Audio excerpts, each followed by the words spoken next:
रामपुर नाम के एक छोटे से गांव में मोहन नाम का एक गरीब लड़का रहता था। उसके परिवार में उसके साथ उसके बूढ़े माता पिता रहते थे। सोहन का परिवार बहुत ही गरीब था। उनके पास ना तो कोई जमीन थी, नहीं खाने के लिए कोई साधन था। सोहन दिन भर मजदूरी करता और उससे जो कुछ भी कमा पाता उसी से अपने पूरे परिवार का पेट भर लेता। यह देखकर सोहन के माता पिता बहुत दुखी होते। हमारे पास ना अपना घर है और ना ही अपनी कोई जमीन। हमारा बेटा दिन भर दूसरों के खेतों में मजदूरी करता है और उसके बदले भी उसे बहुत कम पैसे मिलते हैं। हम दोनों अपने बेटे पर बोझ बन रहे हैं। परेशान मत हो रीमा, हमारा बेटा बहुत मेहनती है, भगवान सब देख रहा है। सोहन ने कभी किसी के साथ गलत नहीं किया, वह ईमानदारी से मेहनत करता है। उसने बचपन से बहुत परेशानियां देखी हैं, पर उसने कभी हार नहीं मानी। एक दिन हमारा बेटा भी बहुत धन कमाएगा और उसकी सारी परेशानियां दूर हो जाएंगी। सोहन हमेशा सोचता था कि आज भले ही उसकी किस्मत उसका साथ ना दे रही हो, पर उसे यकीन था कि अगर वह मेहनत करता रहेगा तो एक दिन उसका भाग्य भी बदलेगा और उसकी सारी परेशानियां खत्म हो जाएंगी। एक दिन सोहन लालाराम जमींदार के खेत पर काम कर रहा था। लालाराम पास के एक पेड़ के नीचे बैठा था। सोहन अपने काम में लगा हुआ था। तभी उसने देखा कि लालाराम बहुत ही उदास है और गहरी चिंता में डूबा हुआ है। लालाराम को उदास देख मोहन तुरंत लालाराम के पास गया और बोला, क्या हुआ मालिक, आप बहुत उदास लग रहे हैं। मुझे ऐसा लग रहा है जैसे आप किसी गहरी चिंता में हैं। कुछ हुआ है? मुझे बताइए, क्या पता मैं आपकी कोई सहायता कर सकूं। सोहन की बात सुनकर लालाराम को गुस्सा आ गया और वह सोहन से गुस्से में बोला, अरे तू मेरी क्या सहायता करेगा? तू खुद अपनी सहायता कर सकता है क्या?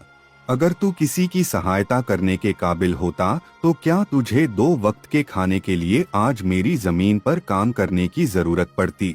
चल यहाँ से जा, अपना काम कर और मुझे परेशान मत कर। सेठ जी, ऐसा नहीं है, यह सब वक्त वक्त की बात है। सब किस्मत का खेल है और इंसान को अपनी मेहनत पर विश्वास रखना चाहिए। आज भले ही किस्मत मेरे पक्ष में ना हो, लेकिन अगर मैं ईमानदारी और लगन से मेहनत करता रहूंगा तो किस्मत भी एक दिन मेरी तरफ झुक जाएगी। मेहनत और धैर्य से तकदीर के दरवाजे खुलने में देर हो सकती है, लेकिन मेहनत कभी बेकार नहीं जाती। मोहन की बात सुनकर लालाराम बहुत प्रसन्न हुआ। अरे सोहन, तेरे विचार तो बहुत अच्छे हैं। तेरी बातें सुनकर मन को एक सुकून सा मिला है। इतनी परेशानियों में भी तू अपनी जिंदगी खुश होकर काट रहा है। सेठ जी, यह सब मेरे पिता की सीख है।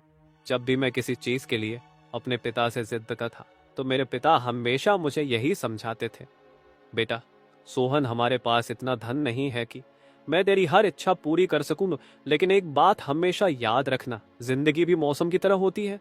कभी यह धूप की तरह खुशियों से भरी होती है, कभी ठंड की तरह कठिनाइयां लाती है और कभी बारिश की तरह परेशानियां आती है।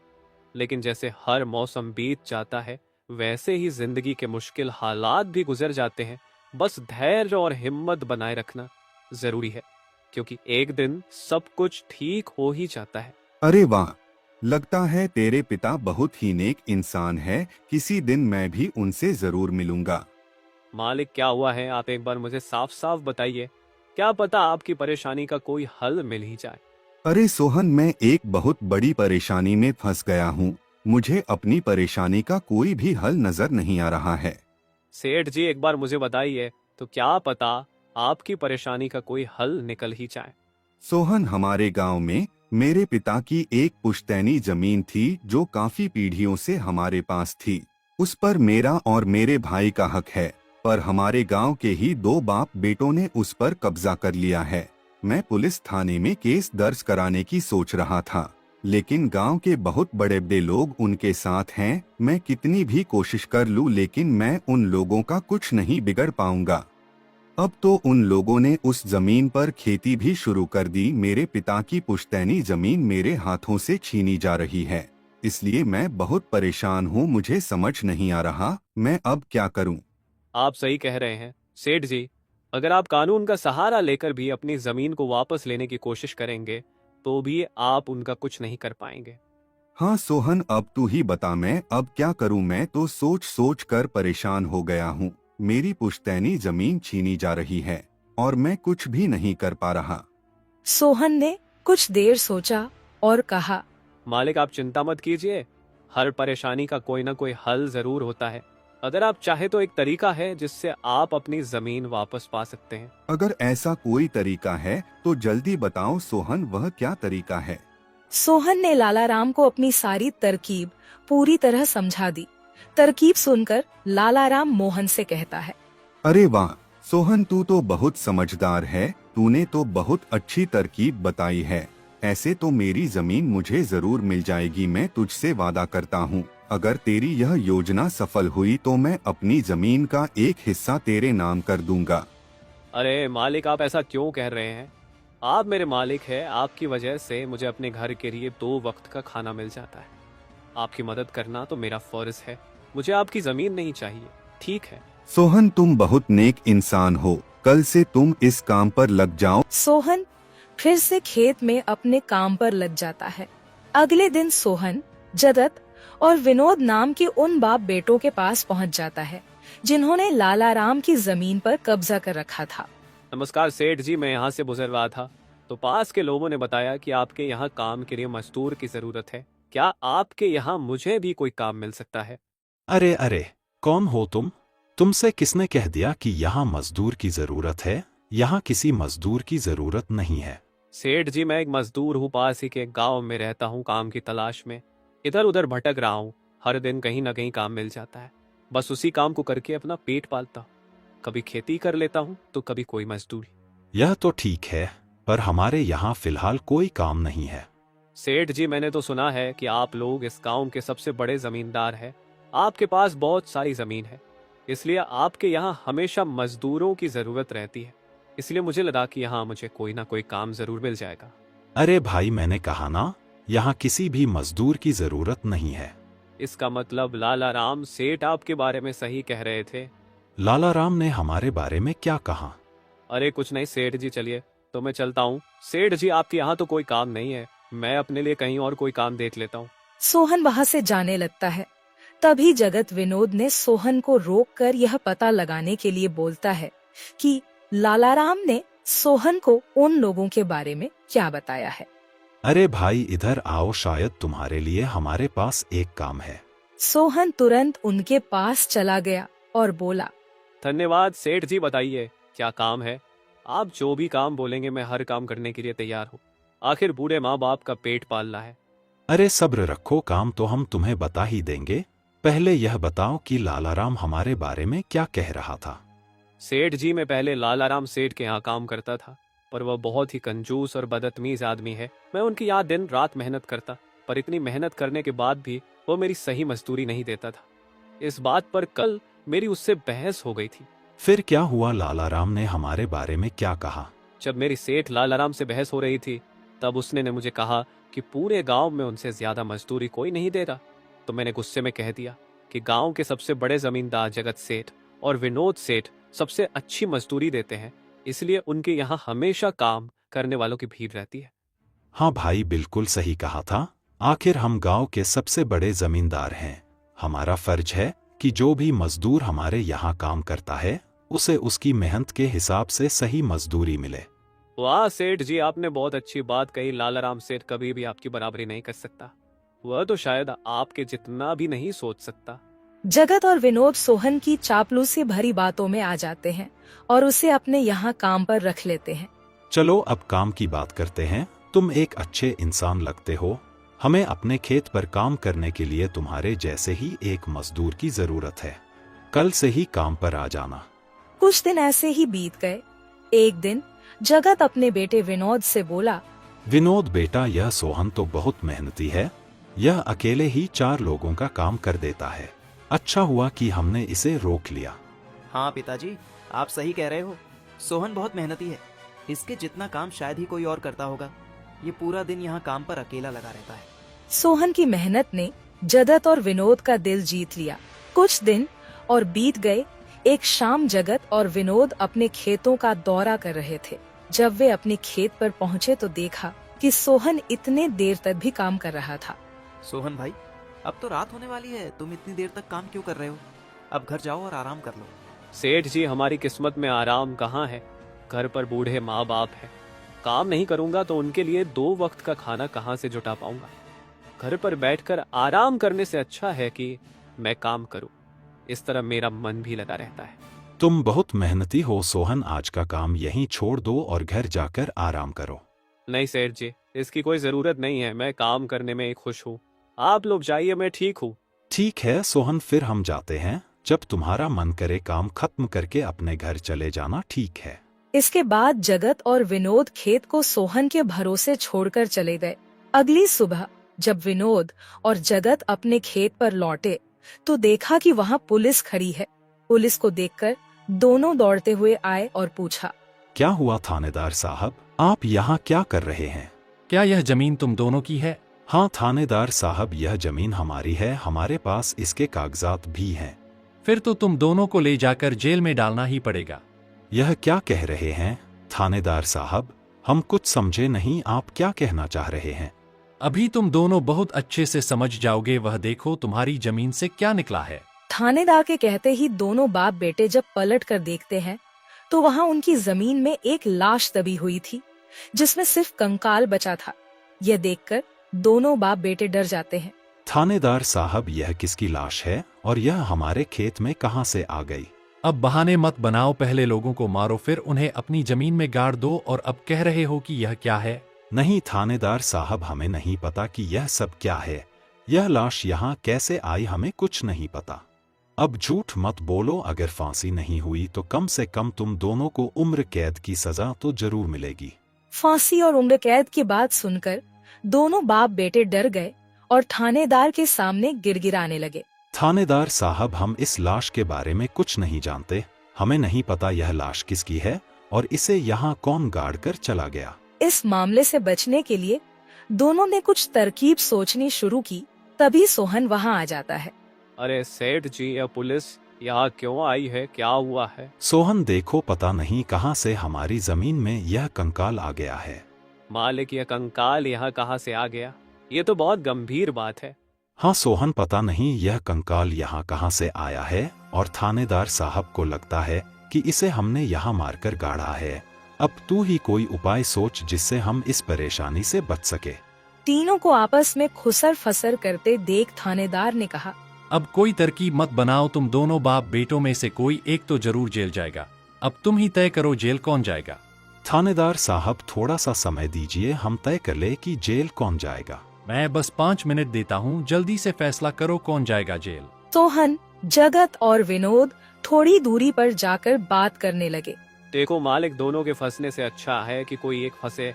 अब सोचिए कौन जाएगा। हम दोनों में से कोई भी जेल नहीं जाना चाहता। सोहन भाई, कोई उपाय सोचो जिससे हम दोनों इस मुसीबत से बच सके।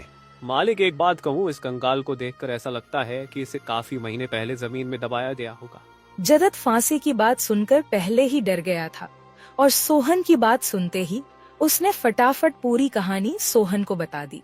देखो सोहन भाई, सच कहूँ तो यह जमीन हमने कुछ महीने पहले ही लालाराम से हड़प ली थी।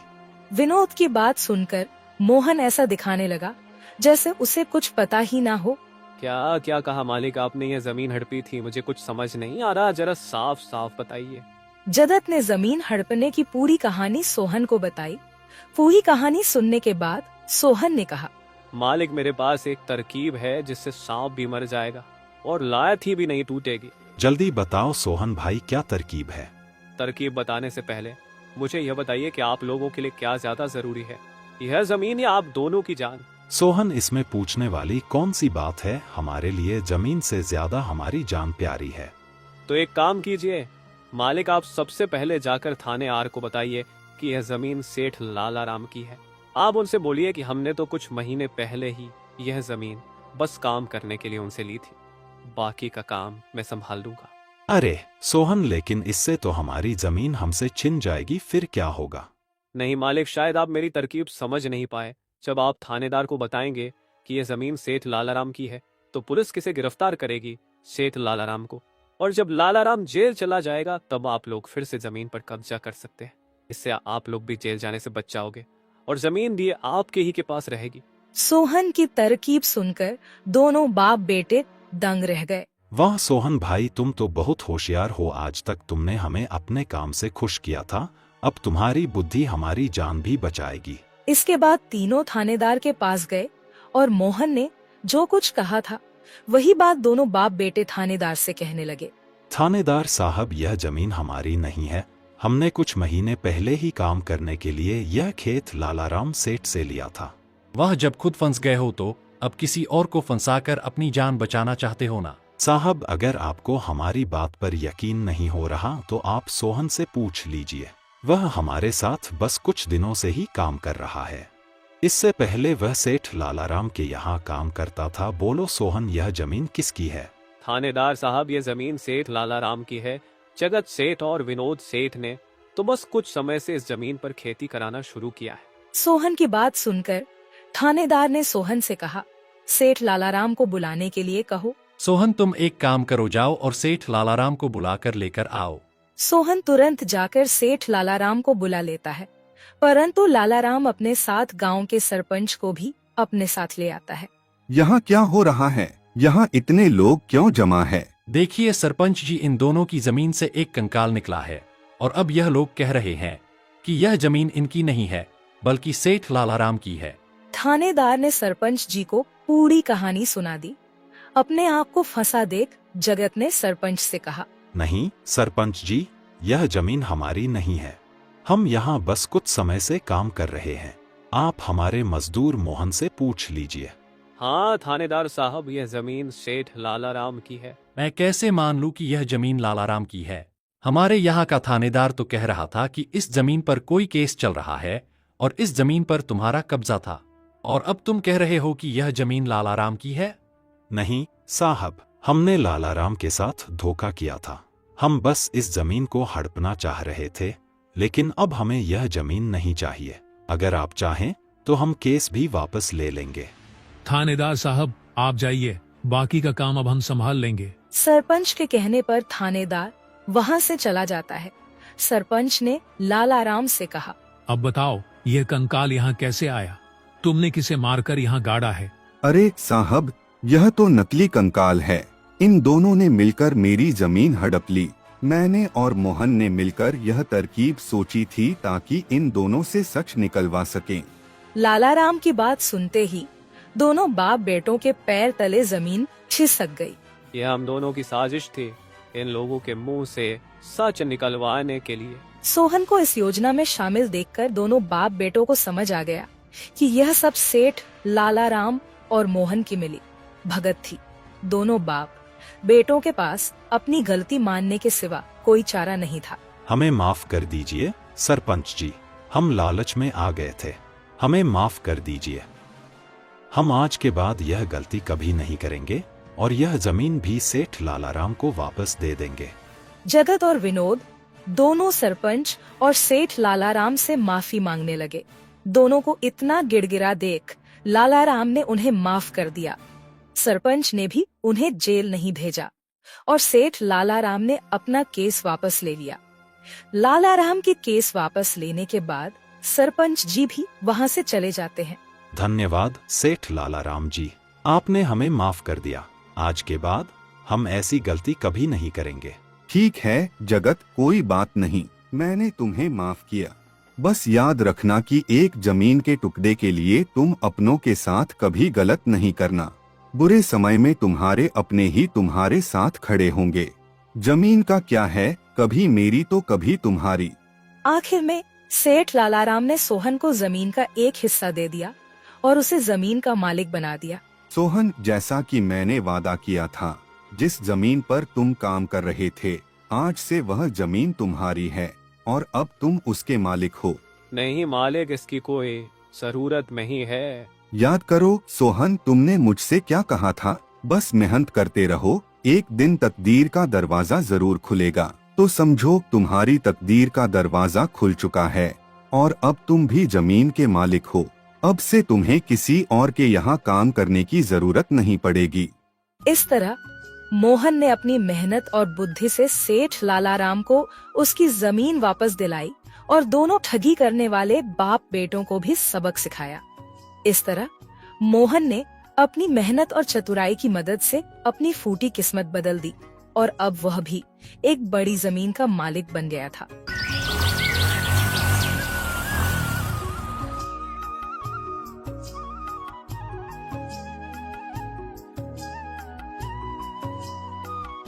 काशीपुर नाम के एक छोटे से गांव में मोहन और उसके पिताजी रहा करते थे। मोहन एक बहुत ही भोला भाला और मासूम लड़का था।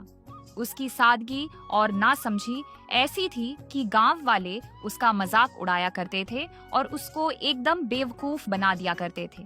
बेटा मोहन, जाकर 1 किलो चावल लेकर आओ। सारा चावल खत्म हो चुका है, क्योंकि खाना बनाने में कुछ बचा ही नहीं है। ठीक है पिताजी, मैं अभी जाता हूँ। दुकान तो यहाँ पास में ही है। अरे मोहन रुक जरा, चावल लेते वक्त थोड़ा ध्यान रखना, अच्छी क्वालिटी का लेना। पिछले बार जो लिया था वह ठीक नहीं था। मोहन चावल लेने चला जाता है। रमेश अपने दोस्त गौरव के साथ खड़ा होता है, तभी उसे मोहन आते हुए दिखाई देता है। अरे वह देखो, मोहन आ रहा है। अभी उसका बेवकूफ बनाते हैं। अरे मोहन, कहाँ जा रहा है भाई? रमेश भाई, पिताजी ने कहा है कि 1 किलो चावल लेकर आना, तो मैं बस वही लेने जा रहा हूँ।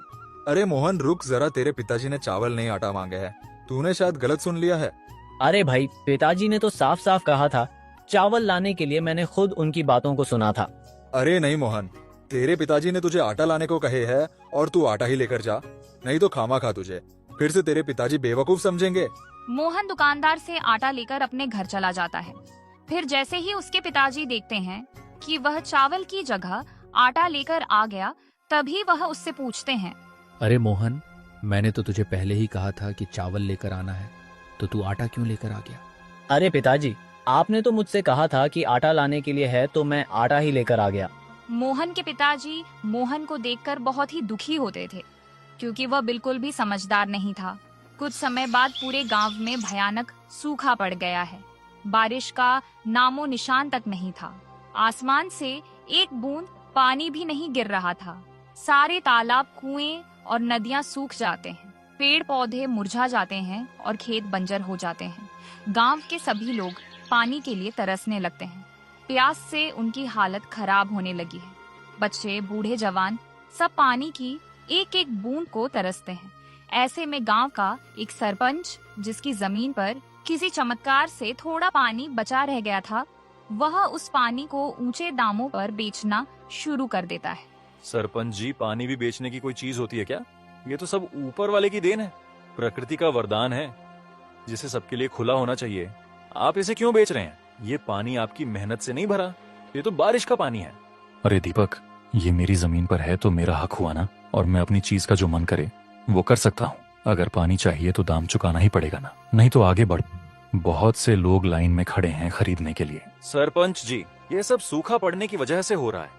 अगर कुएं, तालाब और नदियां भरी होती तो कोई आपसे पानी क्यों खरीदता? आपने हमेशा अपने फायदे के बारे में ही सोचा है, गांव की भलाई के लिए कभी कुछ किया ही नहीं। लेकिन याद रखिए, ऊपर वाला सब देख रहा है। देख दीपक, मुझे ज्ञान मत दे। यह दुनिया पैसों से चलती है, भावनाओं से कोई पेट नहीं भरता है, और मैं धंधा कर रहा हूँ, समझा? दीपक सरपंच से एक घड़ा पानी लेकर चला जाता है। अरे बेटा मोहन, जा सरपंच जी के यहाँ से पानी लेकर आ। जब तक पानी नहीं लेकर आएगा तब तक खाना कैसे बनेगा? लेकिन पिताजी, सरपंच जी बहुत महंगा पानी बेच रहे हैं, हमारे पास तो उतने पैसे भी नहीं हैं। बेटा, गरीब आदमी के पास कोई और चारा भी नहीं होता। पानी तो चाहिए ही, चाहे जैसे भी आए। अगर आज पानी नहीं ला पाया तो खाना नहीं बन पाएगा। पिताजी, यह कितना बड़ा अन्याय है। जो चीज सबकी है उसे सरपंच जी अपनी जागीर समझकर बेच रहे हैं। अगर हमारे कुएं, तालाब ना सूखे होते तो हमें उनके पास जाने की जरूरत ही नहीं पड़ती। मोहन पानी लेने चला जाता है। अरे सरपंच जी, एक घड़ा पानी दे दीजिए। कितने का दे रहे हैं? एक घड़ा पानी 10 रुपया का दे रहा हूँ। अरे सरपंच जी, जरा रुकिए, यह क्या माजरा है? कल ही तो आपने मेरे हाथ में एक घड़ा पकड़ाया था, और वह भी 5 रुपए में। आज सुबह सुबह दाम 2 गुना कैसे हो गया? यह तो सरासर अन्याय है। अरे भाई, न्याय व अन्याय चिल्लाने से कुछ नहीं होगा। सुनो तो सही, पानी खत्म हो रहा है, पानी की टंकी भी आना कम हो गया, नदियां सूख रही हैं, कुएं बंजर हो गए हैं। ऐसे में दाम तो बढ़ेंगे ही। कल 5 का था, आज 10 रुपया हो गया। ये बाजार का नियम है, लेना है तो लो, वरना और भी लोग लाइन में खड़े हैं। मोहन घड़े में पानी लेकर घर आ जाता है। पिताजी, खाना तो किसी तरह बन ही जाएगा, लेकिन खेतों का क्या? पूरा खेत सूख चुके हैं। हरियाली तो जैसे हमसे रूठ सी गई हो। अगर बारिश नहीं हुआ तो इस बार फसल पूरी तरह से बर्बाद हो जाएंगे। बेटा, हालात तो सच में बहुत ही ज्यादा खराब हो चुके हैं। पहले जब सूखा पड़ता था तो पास के गांवों से भी मदद मिल जाती थी, लेकिन अब तो वहां भी पानी का पूरा अकाल पड़ा है। कुछ ही दिनों में सरपंच के तालाब का भी पानी पूरी तरह से सूख जाता है, जिसके कारण अब पूरे गांव में पानी की भारी मात्रा में कमी हो गई थी। हालात दिन पर दिन बदतर होते जा रहे थे, जिसके वजह से रोजमर्रा की जरूरतों के लिए पानी जुटाना बहुत ही मुश्किल हो गया था। इस गंभीर समस्या से निपटने के लिए मुखिया ने तुरंत एक कदम उठाया और सभी गांव वालों को एक सभा के लिए बुलाया, ताकि इस संकट का कोई हल निकल सके। हम सभी को पता है कि सरपंच के तालाब का पानी भी अब खत्म हो चुका है। हालात दिन पर दिन बदतर होते जा रहे हैं। अब अगर हमने कुछ नहीं किया तो हमारा गांव भी इतिहास बनकर रह जाएगा। हमें कुछ न कुछ तो करना ही पड़ेगा और कोई हल भी निकालना पड़ेगा। मुखिया जी, ये संकट तो पहले कभी भी नहीं देखा गया था। खेत बंजर हो गए, मवेशी मरने की कगार पर हैं और लोग भूख प्यास से बेहाल हो चुके हैं। हमें कुछ ना कुछ करना ही होगा, वरना हालात और बिगड़ते जा रहे हैं। सरपंच जी, मैं सोच रहा हूँ हमें उस रेगिस्तान की ओर जाना चाहिए जिसके बारे में हमारे बुजुर्ग कहते आए हैं कि अगर पानी की असली खोज करनी हो तो वहाँ जाना होगा। हो सकता है वहाँ कोई ऐसा रास्ता मिले जिससे अपने गांव को बचाया जा सके। नहीं, वहाँ जाना सही नहीं होगा। तुम्हें याद नहीं, हमारे पड़ोसी गांव के कुछ लोग भी वहाँ गए थे, पानी की आस में निकले थे, लेकिन आज तक वापस नहीं लौट कर आए। वहाँ जाने का मतलब है मौत को बुलावा देना। लेकिन मुखिया जी, हमें कुछ तो करना ही होगा। हाथ पर हाथ धरे बैठे रहने से कुछ नहीं मिलेगा। अगर हम डरकर यही बैठे रहेंगे तो एक दिन पूरा गांव ही नष्ट हो जाएगा। कम से कम हमें एक कोशिश तो करनी ही चाहिए। तुम्हारी बात ठीक है, लेकिन अभी हमें इस बारे में कुछ भी बात नहीं करनी है। वक्त आने दो, हम किसी न किसी को वहाँ भेज देंगे। तुमने देखा बहन, तालाब पूरी तरह से सूख चुका है। अब हम पानी कहाँ से लेकर आएंगे? घर में पीने तक का पानी नहीं बचा है और लोगों को भी पानी नहीं मिल रहा है। अगर ऐसा ही चलता रहा तो हमारा गांव प्यास से ही मर जाएगा। हाँ बहन, मैंने भी देखा है, हालत तो बहुत ही खराब होती जा रही है। गांव में पहले ही पानी की समस्या थी, लेकिन अब तो बिल्कुल ही हद हो गई है। सरपंच जी ने भी बैठक तो बुलाई थी, लेकिन उसमें भी कोई हल नहीं निकल पाया। अब क्या होगा बहन? बस अब और इंतजार नहीं किया जा सकता। अगर हम खुद कुछ नहीं करेंगे तो हमारे बच्चे बुजुर्ग सब प्यास से तड़प तड़प कर मर जाएंगे। हमें कोई समाधान जरूर निकालना होगा। मगर क्या करें? बारिश भी समय पर नहीं हो रही और बाकी जल स्रोत भी सूख गया है। अगर कहीं पानी बचा भी है तो वहाँ तक पहुँचना आसान नहीं है। मोहन के पिताजी की तबीयत पानी न मिलने की वजह से बहुत ही ज्यादा खराब होती जा रही थी, क्योंकि पानी की कमी के कारण उन्हें कमजोरी और थकान महसूस हो रहा था। बेटा, अब तो लगता है कि इसी प्यास के साथ हमें मरना होगा, क्योंकि यह पानी अब हमारी किस्मत में नहीं है। नहीं पिताजी, आप ऐसा मत कहिए। मैं आपको मरने नहीं दे सकता। मैं कुछ ना कुछ करके इंतजाम जरूर करूंगा। जब तक मेरे अंदर सांस है, मैं कभी हार नहीं मानूंगा। बेटा, सारा गांव पानी की समस्या से जूझ रहा है। मुखिया जी भी क्या करेंगे? जब खुद उनके पास कोई हल नहीं है तो वह हमें क्या रास्ता दिखाएंगे? नहीं पिताजी, मैं हार नहीं मान सकता। मैं अभी मुखिया जी के पास जा रहा हूँ। सभी लोगों से बात करूंगा, सरकार तक अपनी आवाज पहुंचाकर आऊंगा और अगर जरूरत पड़ी तो कुआं भी खुदवाऊंगा और पहाड़ों से पानी लाने की पूरी कोशिश करूंगा। लेकिन आपको ऐसे तिल तिल मरते हुए नहीं देख सकता। मोहन मुखिया जी के पास चला जाता है और उनसे जाकर कहता है, मुखिया जी, आपको तो पता ही है कि गांव की हालत कितनी खराब हो चुकी है। हर तरफ सूखा है, सब जगह बंजर हो गए हैं, कुएं सूख गए हैं और अब मेरे पिताजी इस हालत में हैं कि अगर उन्हें पानी नहीं मिला तो वे बच नहीं पाएंगे। मोहन, तू बहुत मासूम लड़का है। मैं समझ सकता हूँ कि अपने पिताजी को बचाने के लिए तू कुछ भी करने के लिए तैयार है, लेकिन सोच, जब पूरे गांव में ही पानी नहीं है तो तुझे अपने पिताजी के लिए पानी कहाँ से मिलेगा? लेकिन मुखिया जी, इसका कोई ना कोई रास्ता तो होगा। हम ऐसे ही हाथ पर हाथ रखकर नहीं ना बैठ सकते। अगर पानी नहीं है तो हमें उसे खोजना पड़ेगा। मैं अपने पिताजी को मरते हुए नहीं देख सकता हूँ।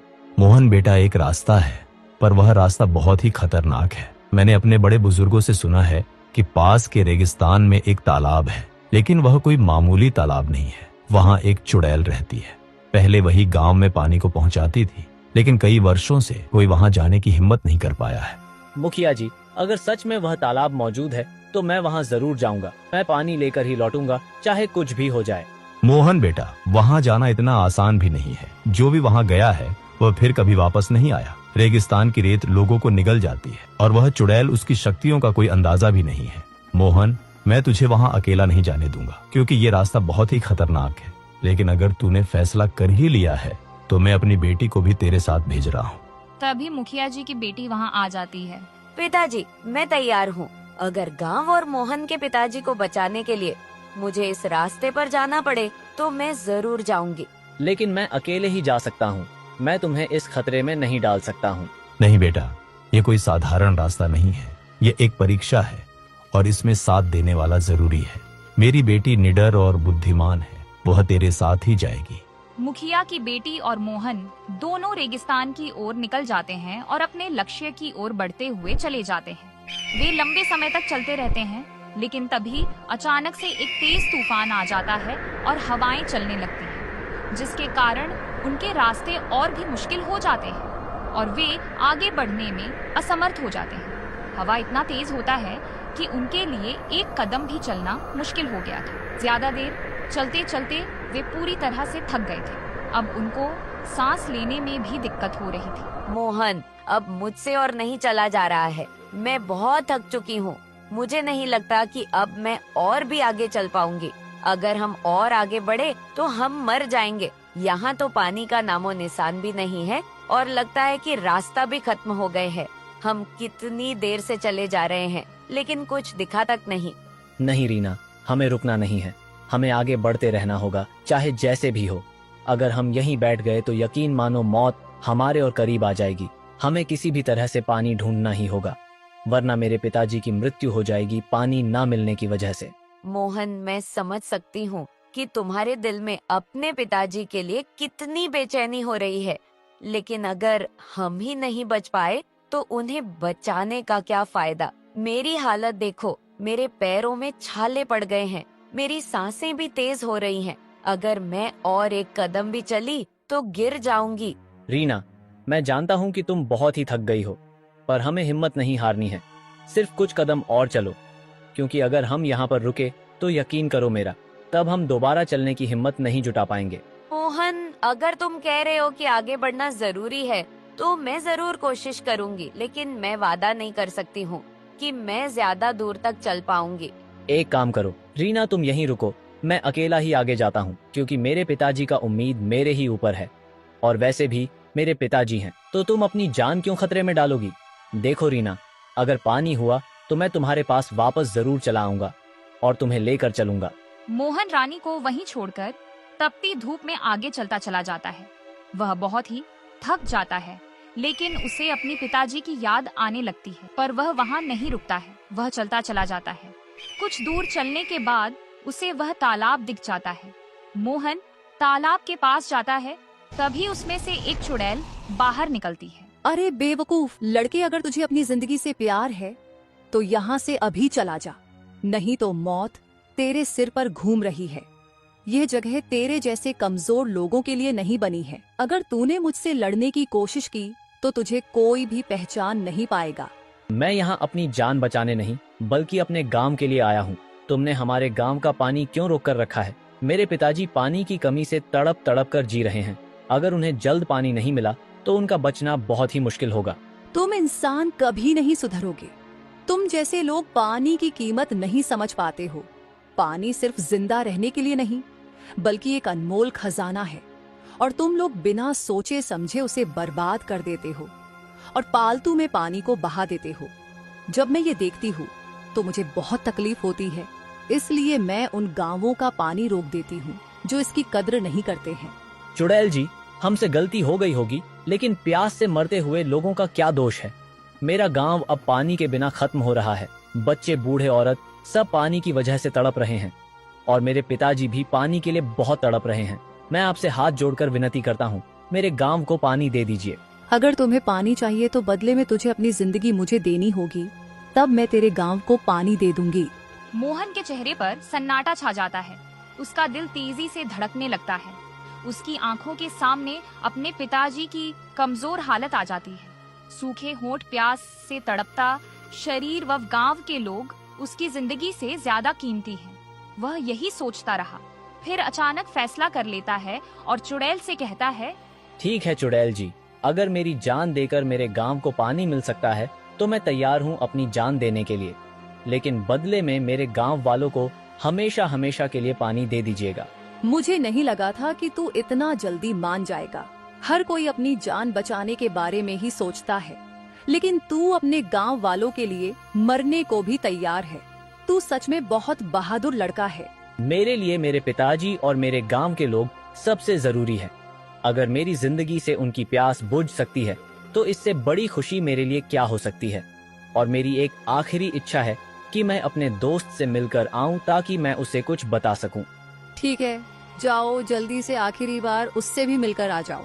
मोहन रीना के पास चला जाता है और रीना से कहता है, रीना, मेरे पिताजी से कहना कि उनका मोहन बेवकूफ नहीं था, हिम्मत वाला था। उसने अपने गांव वालों के लिए अपनी जान की कुर्बान दे दी, लेकिन कभी हार नहीं मानी। और गांव वालों से कहना कि पानी अनमोल है, उसको बर्बाद ना करें, क्योंकि पानी की कीमत उसे ही पता चलता है जो प्यास से तड़पता है। नहीं मोहन, ये तुम क्या कर रहे हो? तुम ऐसे कैसे जा सकते हो? हम मिलकर कोई ना कोई रास्ता जरूर निकाल लेंगे, लेकिन तुम मत जाओ। रीना, तुम बहुत बहादुर लड़की हो। तुम्हारा बहुत बहुत धन्यवाद कि तुम मेरे साथ यहाँ तक आई। तुमने हर कदम पर मेरा साथ दिया, मेरी हिम्मत बढ़ाई, लेकिन अब हम दोनों की राह अलग अलग है। मोहन, अगर तुम नहीं रहे तो तुम्हारे पिताजी कैसे रहेंगे? और मैं तुम्हारे पिताजी से क्या कहूँगी? जब उन्हें पता चलेगा कि उनका बेटा उनके लिए अपनी जान दे चुका है तो उन पर क्या बीतेगी? मैं जानता हूँ रीना, यह आसान नहीं होगा, पर यह जरूरी है। अगर मैं अपनी जान देकर पूरे गांव को पानी दे सकता हूँ तो यह सौदा मुझे मंजूर है। इतना कहकर मोहन वहाँ से चला जाता है, अपने पीछे अपने दोस्त को छोड़कर। उसी दौरान रहस्यमयी तरीकों से चुड़ैल प्रकट होती है, जिसके पास असीम शक्तियाँ थीं। उसने मोहन को अपने जादू के जाल में फंसा लेती है और उसकी जान ले ली, लेकिन यह बलिदान व्यर्थ नहीं गया। मोहन की जान के बदले में चुड़ैल ने पूरे गांव को पानी का वरदान दे दिया। सूखे हुए गांव में जादू सा हो गया। जहां कभी पानी की एक बूंद के लिए लोग तरसते थे, वहां अब पानी की कोई कमी नहीं थी। और रीना दुखी मन से मोहन के पिताजी को सारी बात बताती है। उसने कहा, मोहन ने अपनी जान की कुर्बानी देकर पूरे गांव को पानी का तोहफा दिया है। उसका यह बलिदान हमें हमेशा याद रहेगा। मोहन के पिताजी की आंखों में आंसू आ गए, लेकिन उन्हें गर्व भी हुआ कि उनके बेटे ने इतना बड़ा काम किया है। गांव वालों ने मोहन की याद को अपने दिलों में हिफाजत से रख लिया। उन्होंने एक साथ मिलकर खुद से वादा किया कि अब पानी की एक बूंद भी बर्बाद नहीं करेंगे। पीतलपुर में कड़कती धूप ने लोगों का हाल बेहाल कर रखा था। इसी गांव में चेतन अपनी पत्नी रेणु और अपने बेटे कार्तिक के साथ रहता था। उसका बेटा कार्तिक 6 साल का था। वे बहुत गरीबी में जी रहे थे। माँ, आज कितनी गर्मी है, पापा से बोलिए ना कि वह घर में एक फ्रिज ले आए जिससे हम लोग इस कड़कती धूप में ठंडे ठंडे पानी पी सके। बेटा, अभी हम लोगों के पास इतना पैसा नहीं है कि हम लोग फ्रिज खरीद सकें। घर में एक मटकी है ना, अभी उसी से काम चलाना पड़ेगा। माँ, इस मटकी में पानी कहाँ ठंडा होता है, जैसा रखो वैसा ही रहता है। और इस मटकी में पानी बिल्कुल भी ठंडा नहीं होता है। मुझे बहुत ज्यादा गर्मी लग रही है। ऐसा मन कर रहा है कि मैं फ्रिज में जाकर बैठा रहूं। और इतनी ज्यादा गर्मी में मटकी का पानी पीने का मन ही नहीं कर रहा है। ऐसा मन कर रहा है कि बस फ्रिज का पानी पीता रहूं। बेटा, तू जाकर ठंडी पानी में नहा ले, तब तुझे इतना गर्मी नहीं लगेगा और तुझे अच्छा भी लगेगा, क्योंकि यह गर्मी तो हमारा पीछा कभी भी नहीं छोड़ेगा। और न ही हम इतना अमीर हैं कि इस तेज गर्मी से बचने के लिए हम लोग अपने घर में फ्रिज या फिर कोई भी सामान लगवा सकें, जिससे इस तेज गर्मी में अच्छे से रह सकें। रेणु अपने बेटे से ऐसा कह ही रही थी कि तभी वहां चेतन खेत से काम करके आ जाता है और अपनी पत्नी रेणु से कहता है, हे भगवान, रेणु, इस महीने तो भगवान ने इतनी ज्यादा गर्मी कर रखी है कि खेत में काम करते समय ऐसा लगता है कि मैं अभी बेहोश होकर गिर जाऊंगा। मुझसे तो ज्यादा काम भी नहीं किया जा रहा है, इसलिए मैं घर आ गया। रेणु, एक काम करो, मेरे लिए ठंडा पानी लाओ। ठंडा पानी पीऊंगा तो मुझे अच्छा लगेगा। रेणु सबको मटकी में से पानी निकाल कर देती है पीने के लिए। माँ, यह मटकी का पानी बिल्कुल भी ठंडा नहीं है। अगर इसकी जगह फ्रिज का पानी होता तो कितना अच्छा लगता पीने में। और कुछ समय बाद शाम हो जाती है तो रेणु शाम के खाने का बंदोबस्त करने लगती है और खाना बनाने लगती है। इतनी तेज गर्मी में खाना बनाते बनाते रेणु पसीने से भीग जाती है। हे भगवान, हम गरीब किसानों के लिए ना तो ज्यादा गर्मी अच्छी है और ना ही ज्यादा ठंडी अच्छी है। इतनी गर्मी में ऐसा लग रहा है कि अभी बेहोश होकर गिर जाऊंगी, और ठंडी में इतनी ठंड लगती है कि शरीर बर्फ की तरह जमने को हो जाता है। काश हर मौसम ऐसा होता जैसे कि न तो ज्यादा तेज सर्दी होती और ना ही इतनी कड़कती तेज गर्मी, तो कितना अच्छा लगता। पर ये तो कभी भी नहीं हो सकता। रेणु, काश ऐसा होता तो हर मौसम कितना अच्छा होता। दोनों लोग एक दूसरे से बात कर ही रहे होते हैं, तभी वहां करण सेठ आ जाता है, जो उस मकान का मालिक होता है, और उन लोगों से कहता है, अरे चेतन, तू तो इस बार भी घर नहीं आया किराया देने, क्या बात है? तुझे इस बार भी किराया देने का मन नहीं है क्या? नहीं सेठ जी, किराया तो देना ही है, लेकिन अभी मेरे पास पैसा नहीं है। आप मुझे 1 हफ्ते का और मोहलत दे दीजिए, मैं आपका सारा किराया दे दूंगा। ये बात तो मैं तेरे मुंह से 4 महीने से सुनते आ रहा हूँ, लेकिन अभी तक तूने मुझे 1 दिन का भी किराया नहीं दिया है। इस बार मैं तेरी कोई बात नहीं सुनूंगा। अभी तो रात हो गई है, इसलिए कुछ नहीं कह रहा हूँ, लेकिन कल सुबह होते ही पूरा घर खाली करके यहाँ से चले जाना, क्योंकि मैं तुम जैसे गरीब लोगों को अपने घर में 1 दिन भी बर्दाश्त नहीं कर सकता हूँ। कल सुबह होते ही मेरे घर से दफा हो जाना। ऐसा मत कीजिए सेठ जी, मैं कह रहा हूँ मुझे 1 हफ्ते का मोहलत दे दीजिए, मैं आपको पूरे महीने का किराया दे दूंगा। मैं इस कड़कती तेज धूप में अपने पूरे परिवार को लेकर कहाँ जाऊंगा? मेरे पास तो रहने के लिए कोई और जगह भी नहीं है। वह सब मुझे नहीं पता, मुझे बस इतना पता है कि अगर तुम्हें मेरे घर में रहना है तो मुझे अभी के अभी किराया दो, वरना कल सुबह ही यहाँ से दफा हो जाना। चेतन ने करण सेठ को समझाने की बहुत कोशिश की, लेकिन सेठ उसकी एक न सुनी, और अगले दिन वह सुबह होते ही चेतन को घर से बाहर निकाल देता है। इतनी कड़कती तेज गर्मी में चेतन अपने बीवी बच्चे के साथ रोड पर आ जाता है। अब हम लोग कहाँ जाएंगे जी? इतनी कड़कती तेज धूप में कहीं हमारे कार्तिक की तबीयत ना खराब हो जाए। अब हमारा कोई नहीं है इस दुनिया में, अब हम कहाँ जाएंगे और किससे मदद मांगेंगे? तुम परेशान मत हो रेणु, भगवान पर भरोसा रखो, कोई ना कोई रास्ता जरूर निकल जाएगा। चलो, हमारे गांव के बीचों बीच एक बड़ा सा पेड़ है, उसके नीचे जाकर हम लोग बैठते हैं, फिर मैं कोई रास्ता ढूंढता हूँ कि क्या करना है। जैसे तैसे दोपहर कट रही थी, वैसे ही धूप बढ़ती जा रही थी और कार्तिक की तबीयत अब धीरे धीरे खराब हो रही थी। तभी रेणु चेतन से कहती है, चेतन देखो, कार्तिक की तबीयत अब खराब हो रही है। वह हमारे पास के गांव के हैं ना, हरिया भैया, आपके बचपन के दोस्त। चलो उनके घर चलते हैं। हाँ, तुम ठीक कह रही हो रेणु, हरिया हमारी सहायता जरूर करेगा। आखिर बचपन का दोस्त कब काम आएगा। चेतन अपनी बीवी और बच्चे के साथ अपने बचपन के दोस्त हरिया के घर की तरफ उस तेज गर्मी में चला जाता है और हरिया के घर का दरवाजा खटखटाता है। अरे सुमित्रा, इतनी तेज गर्मी में कौन दरवाजे पर आया है? यहाँ बैठे बैठे बातें बनाना बंद करो और बाहर जाकर देखो, तब पता चलेगा ना कौन आया है। तुम ज्यादा मत बोलो, चुपचाप जाओ, फ्रिज से ठंडा पानी लाओ। अरे चेतन, तू पूरे परिवार के साथ इस समय इतनी तेज धूप में यहाँ सब ठीक तो है ना चेतन भाई? अरे हरिया भाई, कुछ भी ठीक नहीं है। मैंने 4 महीने से किराया नहीं दिया था, जिसके कारण करण सेठ ने घर से बाहर निकाल दिया, और इस समय भारी गर्मी की वजह से मेरे बेटे कार्तिक की तबीयत खराब हो गई है, इसलिए हमको यहाँ पर आना पड़ा। आज शाम तक हम लोग यहाँ रुक सकते हैं क्या? जैसे ही शाम हो जाएगी हम लोग यहाँ से चले जाएंगे। देख चेतन भाई, हमारी दोस्ती अपनी जगह पर है, मैं रखना भी चाहूँ। तू तो तेरी भाभी को जानता है ना, वह इस बात के लिए कभी नहीं मानेगी, और वैसे भी तेरे पूरे परिवार को मैं एक साथ नहीं रख सकता। ये कैसी बात कर रहा है हरिया? मैंने हमेशा तेरे अच्छे बुरे वक्त में तेरा साथ दिया है, और आज जब मुझ पर दुर्हक का पहाड़ टूटा है तो तू मुंह फेर रहा है। ऐसा मत कर हरिया भाई, दोपहर बस कट जाने दे। मेरे बेटे कार्तिक की तबीयत बहुत ज्यादा खराब हो रही है। सब समझ रहा हूँ चेतन भाई, पर मैं अभी तुझे नहीं रख सकता। तू कोई और जगह देख ले। चेतन कुछ बोल पाता इससे पहले हरिया ने दरवाजा उनके मुंह पर बंद कर दिया और अपने घर में चला गया। यह लो जी, फ्रिज का ठंडा पानी। वैसे कौन आया था दरवाजे पर? अरे सुमित्रा, वह चेतन अपनी बीवी और बच्चे के साथ आया था। उसके सेठ ने उसे घर से बाहर निकाल दिया, इसलिए वह आज दोपहर यहाँ पर रहने के लिए आया था। पर मैंने उसे सांप शब्दों में मना कर दिया और गांव का रास्ता दिखा दिया। अरे चेतन, आपका बचपन का दोस्त था ना?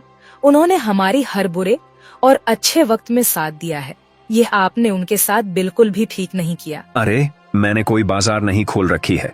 कोई भी गरीब मेरे घर मुंह उठाकर चला आएगा, मैं अपने घर में रहने के लिए उसे जगह दे दूंगा। और वह कैसा बचपन का दोस्त जिसके पास ना तो पैसा है और ना तो अच्छा घर है, और वह अब मेरे किसी काम का नहीं। और मैं किसी भी इंसान से दोस्ती यारी तभी रखता हूँ जब उसके पास बहुत ज्यादा पैसा रहता है। और चेतन जैसे गरीब लोगों का मेरे घर में कोई जगह नहीं है, और गरीब लोग मेरे किसी काम के नहीं हैं। अरे जी, ऊपर वाले से तो डरिए।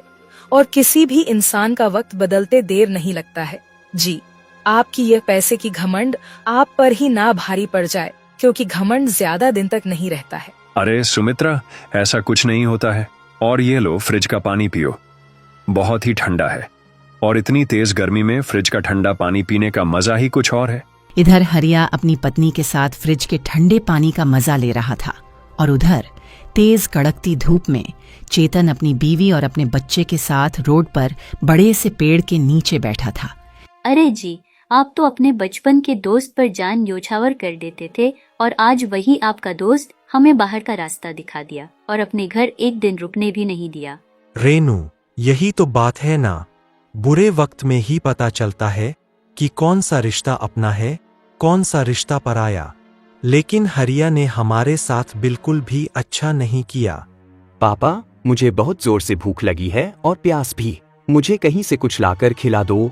रेनू, तुम कार्तिक का ध्यान रखना।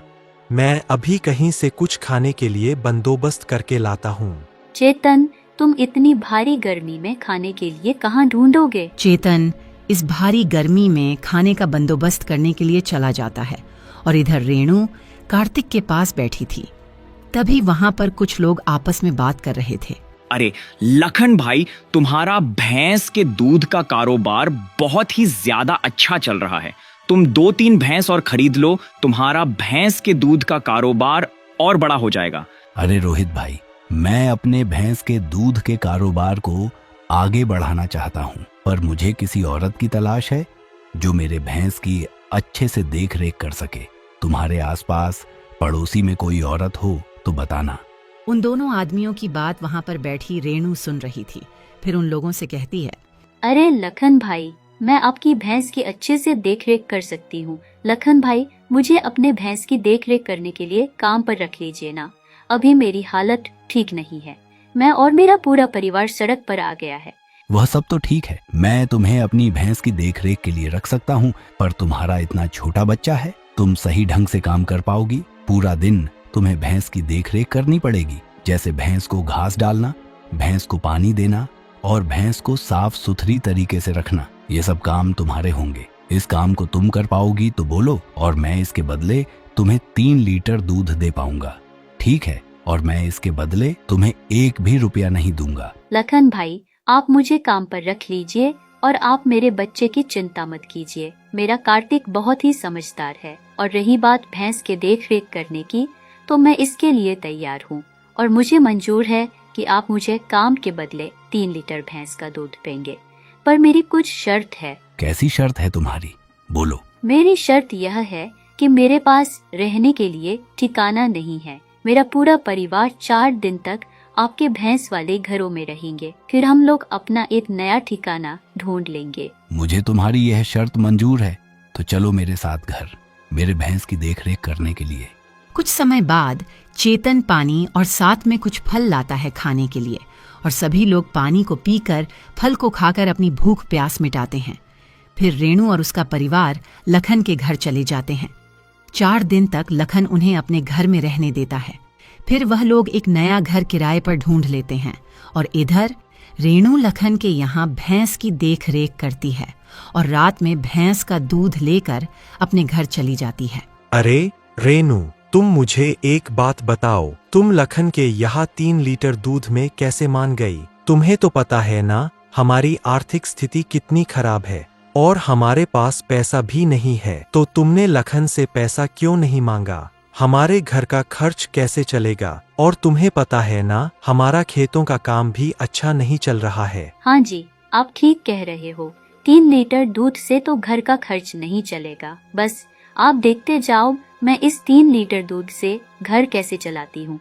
फिर रेणु ने दूध को अच्छे से पकाया और उसमें कुछ मात्रा में काजू और लस्सी बनाने का अन्य सामान डालकर लस्सी बनाई। अगली सुबह होते ही लखन के घर भैंस की देखभाल करने जाने से पहले गांव में लस्सी बेचने चली जाती है। लस्सी ले लो, लस्सी ठंडी मीठी लस्सी ले लो। इस कड़कती धूप में जो लस्सी पियोगे तो इस तेज धूप का मजा ले पाओगे। लस्सी ले लो, मेरी बनाई लस्सी पियोगे, बार बार लस्सी मांगोगे। ऐसा कहते हुए रेणु पूरे गांव में लस्सी बेचने लगती है। गांव के लोग रेणु को पहली बार लस्सी बेचते हुए देखते हैं, फिर लस्सी लेते हैं। वाह रेणु बहन, तुम्हारी लस्सी तो बहुत ही ठंडी, मीठी और स्वादिष्ट है। मुझे एक गिलास लस्सी दे दो। हाँ रेणु बेटा, तुम्हारी लस्सी तो बहुत मीठी और ठंडी है। इस गांव में बहुत सारे लोग लस्सी बेचने आते हैं और उन लोगों की लस्सी ना तो मीठी रहती है और ना ही ठंडी रहती है, और उन लोगों की लस्सी तो स्वादिष्ट भी नहीं रहती है। इसी तरह से रेणु की सारी लस्सी बिक जाती है। अरे रेणु बिटिया, मुझे 2 गिलास लस्सी दे देना। माफ कर दीजिए काका, आज तो सारी लस्सी बिक गई, एक भी लस्सी नहीं बची है। कल मैं आपके लिए लस्सी जरूर लेकर आऊंगी और सबसे पहले लस्सी आपको ही दूंगी। रेणु सारी लस्सी बेचकर घर आ जाती है और वह लखन के घर भैंस की देख रेख करने के लिए चली जाती है और लखन से कहती है, लखन भाई, आप मेरे काम की कीमत बढ़ा देते तो ठीक होता। रेणु, अभी तो सिर्फ तुम्हें काम किए हुए 1 हफ्ता भी नहीं हुआ है और तुम अपने काम की कीमत बढ़ाने की बात करती हो। 4 दिन और रुक जाओ, मैं खुद ही तुम्हें भैंस का दूध 2 लीटर और दे दूंगा। रात हो जाती है, तब चेतन अपनी पत्नी रेणु से कहता है, क्या हुआ रेणु, तुम बहुत परेशान लग रही हो। क्या बताऊं जी, गांव वालों को मेरी हाथ की बनी लस्सी बहुत ज्यादा पसंद आ रही है और किसी को मैं लस्सी दे ही नहीं पाती। मैं अपनी लस्सी की व्यापार को बहुत बड़ा करना चाहती हूँ, पर लखन भाई ने साफ शब्दों में मना कर दिया दूध देने से। रेणु, तुम एक काम करो, अपने मालिक के यहाँ से ही 3 लीटर दूध और खरीद लो और फिर लस्सी के काम को बड़ा कर सकती हो। फिर अगले दिन से रेणु ने लखन से 3 लीटर दूध खरीद ली और फिर उसे अच्छे से पकाकर लस्सी बनाती है और फिर सुबह होते ही गांव में लस्सी बेचने चली जाती है। यह लीजिए काका, आपकी ठंडी मीठी लस्सी। अच्छा किया रेणु बिटिया, जो तूने सबसे पहले मुझे लस्सी दी, क्योंकि तुम्हारी लस्सी तो बहुत ही जल्दी खत्म हो जाती है और खाना खाने के बाद मुझे लस्सी चाहिए होती है। जिस दिन तुम्हारी लस्सी खत्म हो जाती है उस दिन मैं बिना लस्सी पिए ही सो जाता हूँ। काका, अगली बार से मैं आपको सबसे पहले ही लस्सी दे दूंगी। अच्छा काका, मैं अब चलती हूँ। रेणु की लस्सी ठंडी मीठी होने के साथ स्वादिष्ट होती थी, इसीलिए गांव के लोग रेणु की लस्सी को बहुत ज्यादा पसंद करते थे। अब तो पूरे गांव में चारों तरफ रेणु की लस्सी की चर्चा होने लगी थी और रेणु की बहुत अच्छी कमाई होने लगी। जब रेणु लस्सी बेचकर अपने घर की ओर जा रही थी, रास्ते में उसे सब्जी की दुकान दिखी और वहां पर 3-4 लोग खड़े होकर सब्जी ले रहे थे। फिर रेणु सोचती है, मैं भी चलती हूँ उस सब्जी वाले दुकान पर सब्जी खरीद लूंगी, और वैसे भी घर में सारी सब्जियाँ खत्म हो गई है। रेणु जैसे ही सब्जी वाली दुकान पर पहुंचती है, तभी वहां खड़ा एक आदमी रेणु से कहता है, लग रहा है कि तुम तो लस्सी का व्यापार करती हो, चलो मुझे भी 2 गिलास लस्सी दे दो। अरे भैया, मेरी लस्सी तो पहले ही बिक चुकी है, अब मेरे पास एक भी लस्सी नहीं बची है। क्या कहा तूने? सारी लस्सी खत्म हो गई है, इसका मतलब तेरी बहुत अच्छी कमाई हुई है। चल निकाल के दे मुझे सारे पैसे। भैया, मैं पैसे तुम्हें क्यों दूं? मैं इतनी भारी गर्मी में मेहनत करके लस्सी बेचती हूँ, जिससे मैं अपने घर का खर्च चला सकूं। क्या कहा तूने? इसका मतलब तू पैसे नहीं देगी? फिर वह लोग रेणु के पैसे छीन लेते हैं। फिर रेणु उदास मन से चुपचाप घर की ओर चली जाती है। जब वह घर जाती है तो चेतन उससे पूछता है, अरे रेणु, तुम्हें आज घर आने में इतनी देर क्यों लग गई? मुझे कुछ काम था, इसलिए घर आने में देरी हो गई।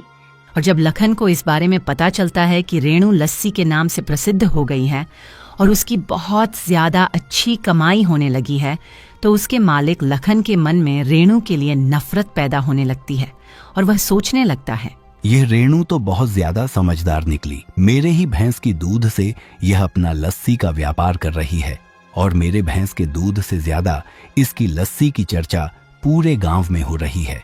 ऐसे में तो मेरा दूध का कारोबार बंद हो जाएगा। इस रेणु का कुछ ना कुछ तो करना ही पड़ेगा। ऐसे ही एक दिन लखन ने रेणु के दूध में पानी मिला दिया और दूध रेणु को दे दिया। फिर रेणु दूध को अच्छे से पका रही थी। तब उसे पता चला कि दूध में पानी मिलाया गया है। फिर उसने दूध को बहुत पकाने की कोशिश की। फिर उसने दूध में लस्सी बनाने का सामान मिलाई, लेकिन पानी ज्यादा होने के कारण लस्सी नहीं बन पाई। रेणु सोचने लगी, आज मैं लस्सी बेचने नहीं जाऊंगी। ऐसी बेकार लस्सी लेकर गांव में बेचने जाने से अच्छा है कि मैं घर ही रहूं, और इतनी बेकार लस्सी मुझे कौन खरीदेगा। फिर उदास मन से रेणु घर पर ही रुक जाती है और तभी उसके घर के बाहर तांत्रिक बाबा आते हैं और दरवाजा खटखटाते हैं। बेटा, मैं सुना हूँ कि तुम लस्सी बेचने का व्यापार करती हो। आज तो मैं गांव में तुम्हारा इंतजार कर रहा था, लेकिन तुम आज गांव में लस्सी बेचने नहीं आई, तो इसलिए मुझे तुम्हारे घर आना पड़ा लस्सी लेने, क्योंकि मुझे लस्सी बहुत ज्यादा अच्छी लगती है। इसलिए मुझे लस्सी पीने का मन कर रहा था। पर तांत्रिक बाबा, मेरी लस्सी आज बिल्कुल अच्छी नहीं बनी है, इसलिए मैं लस्सी बेचने गांव में नहीं गई, क्योंकि इतनी बेकार लस्सी गांव वालों को नहीं पसंद आएगी। बेटा, तुम्हारी जैसी भी लस्सी है, दे दो, मुझे पीना है। तब रेणु तांत्रिक बाबा को लस्सी देती है। जब तांत्रिक बाबा रेणु को पैसे देने लगते हैं तो रेणु उनसे कहती है, अरे बाबा, यह पैसे मैं नहीं ले सकती हूँ। वैसे भी यह लस्सी मेरी कोई काम की नहीं थी। आप इस लस्सी को ऐसे ही रख लीजिए। बेटी, अगर तुम पैसा नहीं लेना चाहती हो तो कोई बात नहीं, मत लो। मदर, मेरे इन 2 मटकी में से तुम कोई भी एक मटकी ले लो। यह तुम्हारे कर्मों के मटकी हैं। अगर तुम्हारे अच्छे कर्म होंगे तो इस मटकी से तुम्हें अच्छा फल मिलेगा। अगर तुम्हारे बुरे कर्म होंगे तो इस मटकी से तुम्हें बुरे कर्म का फल अवश्य मिलेगा। और यह सब बातें लखन पीछे से सुन रहा होता है। उसने देखा कि तांत्रिक बाबा रेणु को मटकी दे रहे हैं, तो वह भी दौड़ते दौड़ते आया और तांत्रिक बाबा से बोला, तांत्रिक बाबा, क्या मैं भी इसमें से एक मटकी ले लूं? हाँ बेटा, तुम भी इसमें से कोई एक मटकी ले लो और अपने अच्छे बुरे कर्म को आजमा लो। रेणु और लखन उसमें से एक एक मटकी ले लेते हैं। फिर उसके बाद तांत्रिक बाबा गायब हो जाते हैं। फिर वह लोग अपने घर चले जाते हैं। जिसके बाद रेणु जब अपना मटकी खोलती है तो उसमें से हीरे जेवरात निकलती है, और वहीं दूसरी तरफ जब लखन अपनी मटकी खोलता है तो उसमें से बहुत सारी ईंट निकलती है। चेतन, देखो ना, हमारे मटकी में से हीरे निकले हैं। यह सब हमारे अच्छे कर्मों का फल है, तांत्रिक बाबा ने कहा था। अरे वाह रेणु, तुम्हारा किस्मत तो चमक गया। अब तुम इन हीरो को बेचकर अपने लस्सी के कारोबार को आगे बढ़ा सकती हो। आप बिल्कुल ठीक कह रहे हो जी। मैं इन हीरो को बेचकर अपने घर भैंस खरीद लाऊंगी। फिर हमें दूसरों के घर से दूध लाने की जरूरत नहीं पड़ेगी और आपको भी खेत में काम करने की जरूरत नहीं पड़ेगी। इस कड़कती धूप में हमें कोई भी काम करने की जरूरत नहीं है, और आप लस्सी के कारोबार को आगे बढ़ाने में मेरी सहायता कीजिए। रेणु और उसका पति चेतन दोनों बाजार से भैंस खरीद कर लाते हैं, और रेणु के घर भैंस खड़ा देखकर लखन समझ जाता है कि जरूर रेणु की मटकी में से हीरे जेवरात निकले होंगे। तभी यह भैंस खरीद कर लाई है, और यह सब देखकर लखन को बहुत ज्यादा गुस्सा आता है। मैं रेणु को अपने से ज्यादा ऊपर नहीं होने दूंगा। मैं ही इसे रहने के लिए ठिकाना दिया था, और यह आज इतना ऊपर पहुंच गई। मुझे कुछ ना कुछ तो करना पड़ेगा। रेणु और चेतन दोनों दूध को अच्छे तरीके से पकाते हैं और उसमें लस्सी बनाने वाला सामान डालकर रख देते हैं। फिर उसके बाद वह लोग सोने के लिए चले जाते हैं, और इधर लखन रात होने का इंतजार करता है। सभी लोग जब सो जाते हैं तब लखन चुपके से रेणु के घर आता है और लस्सी को चोरी करके ले जाता है। इधर रेणु सुबह उठती है और देखती है कि उसकी लस्सी घर से चोरी हो गई है। ऐसे ही लगातार कई दिनों तक चलता रहा। लखन हर रात रेणु के घर से लस्सी उठा कर ले जाता। ऐसे ही एक दिन रेणु ने सोचा, क्यों ना हम अपने लस्सी में काला कलर मिला दें, जो भी हमारे लस्सी को पिएगा वह पकड़ा जाएगा। फिर रेणु ने अपनी लस्सी में काला कलर मिलाकर बनाई। जब वह सुबह गांव में जाती तो रेणु देखती है कि लखन की लड़की की जीभ काला हो गया है। फिर रेणु उससे जाकर पूछती है, बेटा, ये आपके जीभ काला कैसे हुआ है? मैंने लस्सी पिया था ना, इसलिए मेरी जीभ काला हुआ है। मेरे घर में बहुत सारी लस्सी बनी है। अच्छा, तो इसका मतलब लखन ने ही मेरी सारी लस्सी गायब की है। फिर रेणु ने यह सारी बात अपने पति चेतन को जाकर बताई।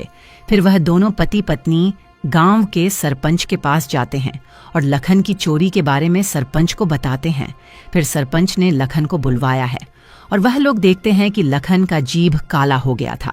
सरपंच जी, मैंने इनके लस्सी को गायब नहीं किया। मेरा मुंह तो गाजर खाने के कारण काला हुआ है। मैं भला क्यों इनकी लस्सी गायब करूंगा?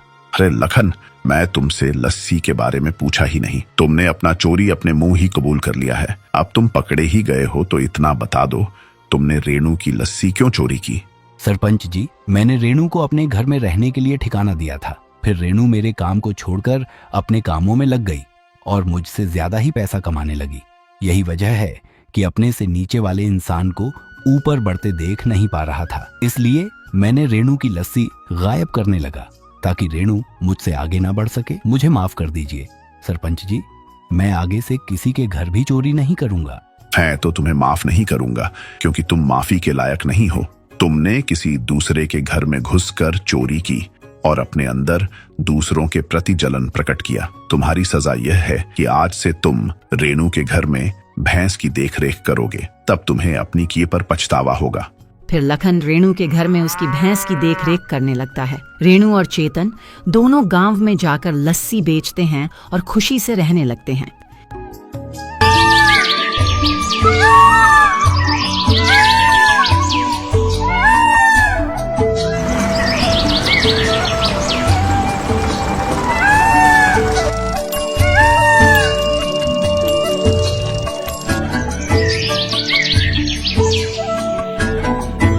बहुत समय पहले की बात है।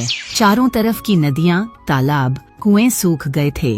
कृष्णापुर गांव में तेज भीषण गर्मी ने वहां के लोगों का सुख चैन छीन लिया था। वहां के लोगों के लिए हर महीने की तरह इस बार भी पानी की कमी अधिक मात्रा में बढ़ चुकी थी। गांव में कभी हल्की बारिश हो जाती थी, लेकिन उससे भी कुछ नहीं हो पाता था। बारिश का पानी जितना गिरता वह सब झरने की ओर बह जाता था। अरे सुमित्रा, जरा एक गिलास पानी तो देना पीने के लिए। अरे पानी पीने से पहले आपके लिए हलवा बना दूं? अरे हाँ सुमित्रा, हलवा तो मुझे बहुत पसंद है। तुम पहले हलवा ही बना दो। अरे हलवा छोड़िए, मैं आपके लिए लड्डू बना दूं, क्योंकि गर्मी में लड्डू खाएंगे तो आपके पेट में ठंडक रहेगी। अरे सुमित्रा, लड्डू का नाम सुनकर मेरे मुंह में पानी आ गया। तो एक काम कीजिए, आप यही पानी पी लीजिए। तुम ये कैसी बातें कर रही हो सुमित्रा? मैं तो बस एक गिलास पानी मांग रहा था तुमसे। अरे जी, सारे तालाब सूख जा रहे हैं और अब नदी का पानी भी खत्म हो रहा है, और मैं पानी कहाँ से लाऊं? घर में एक भी दाना पानी नहीं बचा है, ऊपर से ये गर्मी। तुम चिंता मत करो सुमित्रा, मैं अभी सरपंच जी के पास जाता हूँ। शायद उनके पास कोई योजना हो जिससे हमें पीने को पानी और खाने को अनाज मिल जाए। हरिया पानी और अनाज की समस्या लेकर सरपंच जी के घर जाता है। सुनिए जी, यह फ्रिज बिल्कुल भी पानी ठंडा नहीं कर रहा है। दिन भर की गर्मी वैसे ही बर्दाश्त नहीं हो रही है और ऊपर से यह फ्रिज भी खराब हो गया। इसे आप किसी आदमी को बुलाकर ठीक क्यों नहीं करवा देते? हाँ कमला, अब यही काम रह गया है। अभी किसी आदमी को बुलाकर ये फ्रिज भी ठीक करवा दूंगा। तुम तो मौका ढूंढती रहती हो मुझे बातें सुनाने के लिए। बातें तो मैं तब सुनाती आपको जब कोई काम की उम्मीद होती। आपसे आप तो केवल नाम के सरपंच है, काम तो कोई होता नहीं। गांव भर की परेशानी दूर करने में लगे रहते हैं, मगर आप अपने घर का कोई काम नहीं करते हैं। अरे कमला, ऐसा क्यों बोल रही हो? मैं तो हर तरह से कोशिश करता हूँ कि इस घर में किसी भी चीज की कोई कमी ना हो। एक फ्रिज तो ठीक नहीं करवा सके। एक हफ्ता हो गया बोलते बोलते कि करवा दूंगा, और आज तक नहीं करवाए। आज भी वही हाल है। अब तो यह पुराने मटकी का पानी ही पीना पड़ेगा मुझे। चलो ठीक है, अभी फ्रिज ठीक करवा दे रहा हूँ। अब ज्यादा मत बोलो, मैं अभी किसी आदमी को बुलवाता हूँ और फ्रिज अच्छी तरह से ठीक करवा दे रहा हूँ। तभी हरिया सरपंच जी के घर आता है। सरपंच जी, आपको तो पता है ना कि इस बार कितनी भारी गर्मी हो रही है। सूरज की किरणें धरती को तपाए जा रही हैं और उसी का परिणाम है कि हमारे गांव का तालाब भी सूखता जा रहा है, जिसके कारण पानी भी नसीब नहीं हो रहा है पीने के लिए। हाँ हरिया, मुझे पता है कि तालाब का पानी दिन प्रतिदिन घटता जा रहा है। जहाँ सभी गांव वाले मछलियाँ मारा करते थे, वहाँ अब गांव के लोग गाय भैंस चराने ले जाते हैं। वहाँ पर पानी का नामो निशान तक नहीं है। पर अभी कुछ अनाज तो बचा है ना खाने के लिए। सरपंच जी, अनाज से थोड़ा बहुत पेट भरता है और पानी के बिना खाना मानो हजम ही नहीं होता है। खेत सूख रहे हैं और इतना भरी गर्मी में पानी पिए बगैर कोई काम भी नहीं किया जा रहा है, जिससे पैसा भी नहीं मिल पा रहा है, जिसके कारण घर के लिए राशन भी नहीं खरीद पा रहा हूँ। अरे हरिया, मैं सब समझ रहा हूँ। तू एक मेहनती किसान है। तू कभी भी किसी के साथ कुछ बुरा नहीं करता है। इस गांव में कोई आदमी मदद के लायक है तो वह तू है। ये ले पैसे, ये 500 रुपए हैं माना राशन खरीदने के लिए। ये पैसे कम पड़ सकते, फिलहाल मेरे पास अभी इतने ही पैसे हैं। और वैसे भी तेरे जैसे मेहनती आदमी को मना करना मेरे बस की बात नहीं। सरपंच जी, आपका यह उपकार मैं जिंदगी भर नहीं भूलूंगा। आपने यह पैसे देकर मेरी बहुत बड़ी मदद कर दी। आप ना होते तो जाने क्या होता मेरा और मेरे पूरे परिवार का। आपका बहुत बहुत धन्यवाद सरपंच जी। अरे हरिया, उपकार की बात छोड़। देख हरिया, पूरे गांव वालों का काम है एक दूसरे की मदद करना और आपस में मिलजुल कर रहना। एक बात हमेशा याद रखना हरिया, जब तू देने लायक हो जाए तो किसी भी इंसान की सहायता करने से पीछे नहीं हटना। असली इंसानियत की यही पहचान होती है। इसी गांव में घनश्याम नाम का एक धनी आदमी रहता था और उसकी पत्नी का नाम सविता था। अरे सुनिए जी, इस बार इतनी भारी गर्मी पड़ रही है, हाथ से कपड़ा धोना नहीं बन रहा। अब तो मुझे आपकी कोई बात नहीं सुनना है, इसलिए आप मेरे लिए वॉशिंग मशीन ला दीजिए। अरे सविता, तुम्हें पता है ना, अब हमारा कोई व्यापार भी नहीं चल रहा है। अब पहले की तरह धनी भी नहीं रह गए हैं। और पहले तो गांव वाले मेरे पास कुछ सामान गिरवी रखने आते थे। अब तो मैं ही सोच रहा हूँ कि कोई सामान गिरवी रख दूं जिससे कुछ पैसे मिल जाए। काम करने की योजना मैं आपको बताती हूँ, आप केवल मेरी बात ध्यान से सुनिए। हाँ सविता, अब तुम ही कोई रास्ता बताओ, मुझे क्या करना है क्या नहीं। देखिए जी, गांव के बीचों बीच में जो तालाब है ना, उसमें अब कुछ मात्रा में ही पानी बचा है। इतनी भारी गर्मी होने के कारण पूरे गांव वालों का ध्यान वहीं पर है, मगर अब वो पानी पहले की तरह शुद्ध नहीं रह गया है। अब वह पानी पीने लायक भी नहीं है। तो फिर क्या करूं मैं सविता? उस तालाब को ऐसे ही नहीं सूखने दे सकता हूँ ना। अरे जी, उस तालाब को नुकसान नहीं पहुँचाना है हमें, मगर पूरे गांव में एक अफवाह फैला सकते हैं। तालाब का पानी पीने से तबीयत खराब हो रहा है, जिससे थोड़ा सा डर लोगों में बैठ जाए और तब सभी गाँव वाले अपने लिए कोई उपाय जरूर ढूंढेंगे। फिर हम लोग उनसे बोलेंगे कि हमारे नदी में अभी भी साफ पानी है। हम लोग पैसे के बदले गांव वालों को थोड़ा पानी देंगे, फिर सभी लोग अपनी प्यास बुझाने के लिए हमसे पानी खरीदेंगे। अरे वाह सविता, तुम तो अपने भविष्य के बारे में सोचती हो, बिना किसी इंसान को हानि पहुंचाए। अपने बारे में भी सोचती हो और दूसरों की मदद करने के बारे में भी सोचती हो। यही तो होती है अमीरों वाली बात। जैसे ही अंधेरी रात होती है और पूरा गांव वाले सो जाते हैं, घनश्याम अपने घर से बाहर निकलता और तालाब की ओर चल देता है। तालाब के पानी में केमिकल मिला देता है। अब तालाब के पानी में केमिकल मिल चुका था, जिससे पानी अशुद्ध हो गया था। सुबह जब सभी गांव वाले तालाब में पानी भरने जाते हैं, उस तालाब के पानी में केमिकल मिला देखकर सभी लोग निराश हो जाते हैं। अरे हरिया, ये तो बहुत बड़ी विपत्ति आ पड़ी। अब तो पानी में केमिकल मिल चुका है। जरा सोचो, हम सभी गांव वाले पीते तो सभी गांव वालों का तबीयत खराब हो जाती। यही तो मंगरू भैया, मैं भी यही कब से सोच रहा हूँ। अब तो हम लोग ये पानी नहीं पी सकते हैं। न जाने किसने हमारे पानी में केमिकल मिला दिया है, मुझे कुछ भी नहीं सूझ रहा है। एक काम करते हैं हरिया, चलो हम लोग सरपंच जी के घर चलते हैं और उनसे इस बारे में बात करते हैं।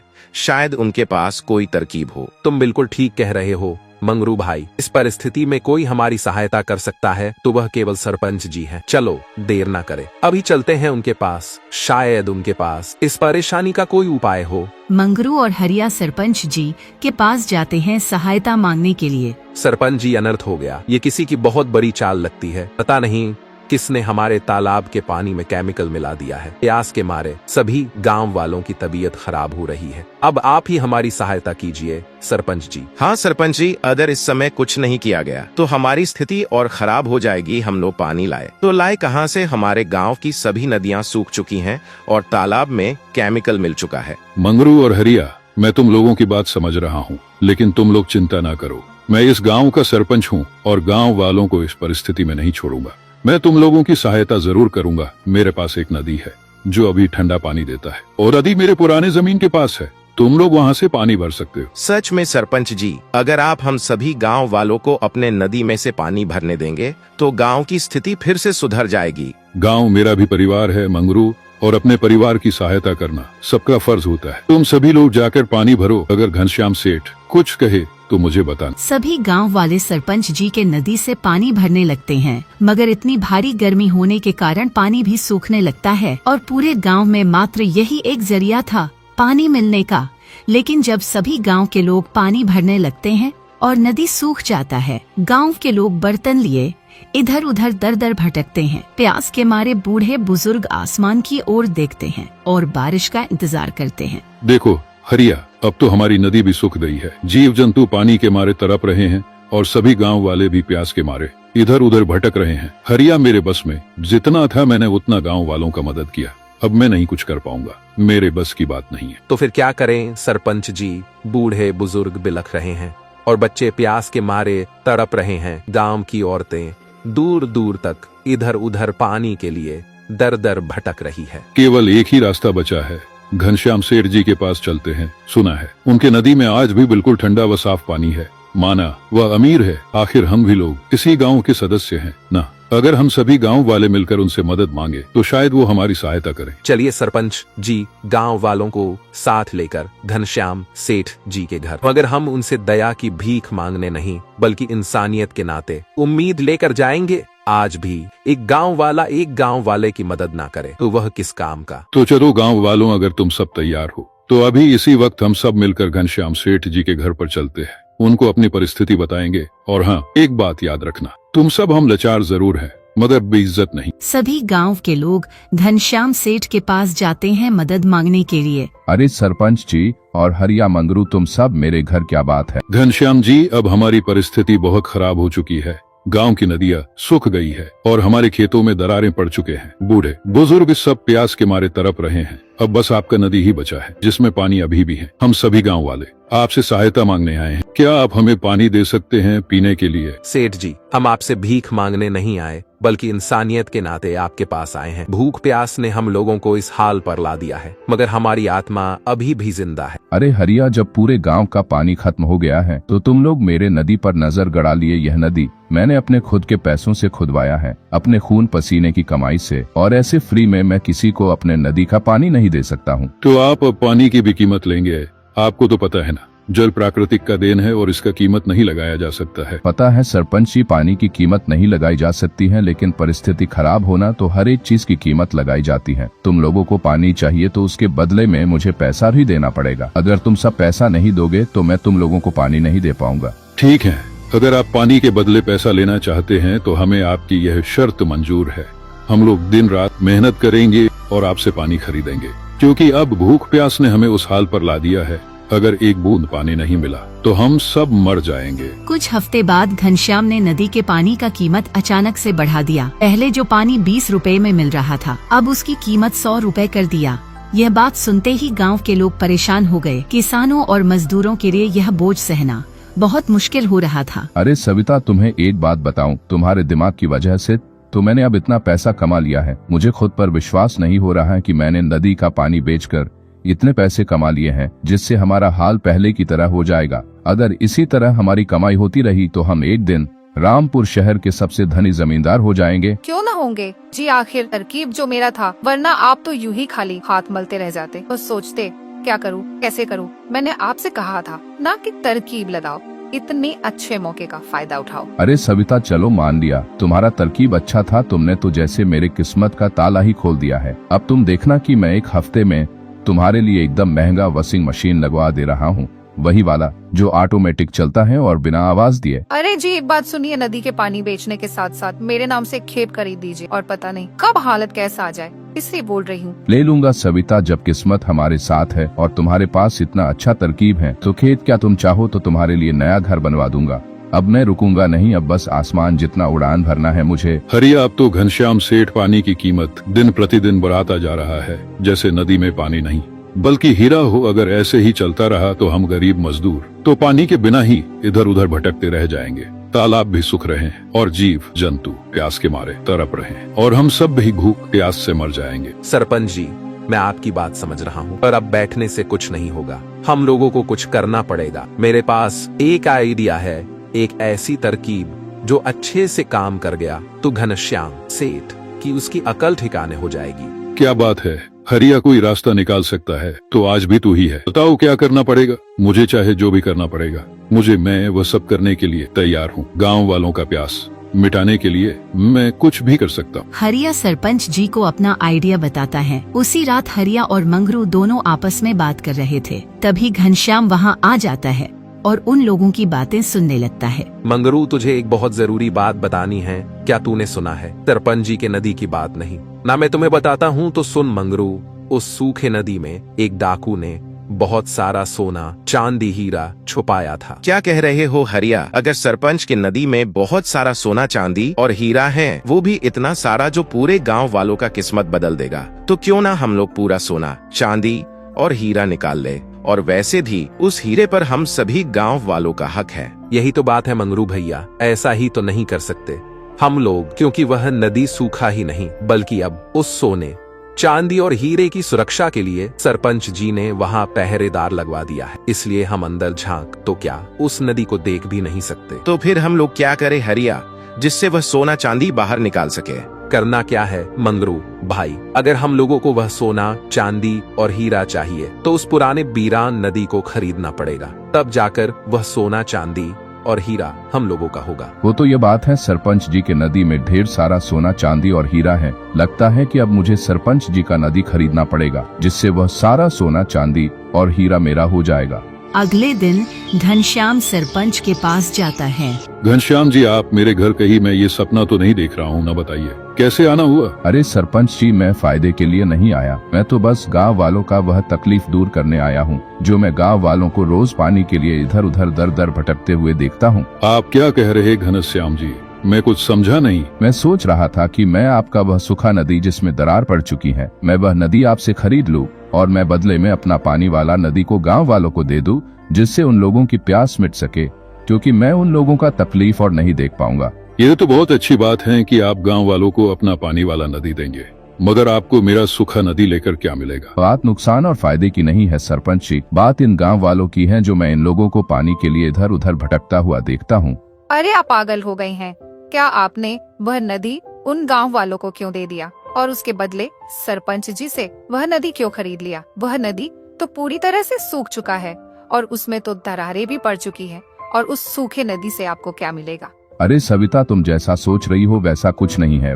वह सूखा नदी मैंने सरपंच जी से इसलिए खरीद ली क्योंकि उस नदी में ऐसा चीज है जो हमारा भाग्य बदल देगा। भाग्य बदल देगा? वो बेजान नदी हमारा भाग्य कैसे बदल सकता है? अरे सविता, तुम मेरी बात सुनो, ये सब मैं ऐसे ही नहीं कर रहा हूँ, क्योंकि मैंने हरिया और मंगरू को बात करते सुना था कि सरपंच जी के नदी में एक डाकू ने बरसों पहले ढेर सारा सोना, चांदी छुपाया था। घनश्याम अंधेरी रात को घर से बाहर निकलता है और सरपंच के नदी के तरफ चल देता है और वह उस नदी के अंदर जाता है, पर उसे वहाँ कोई सोना, चांदी नहीं मिलता है।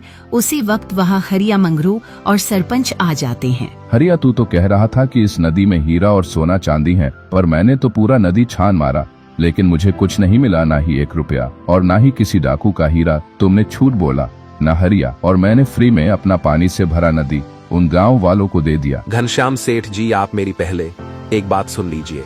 जो इंसान इतनी जल्दी अपना पानी से भरा नदी यूं ही किसी को दे दे तो वह बहुत बड़ा मूर्ख होता है, या तो बहुत बड़ा चतुर होता है।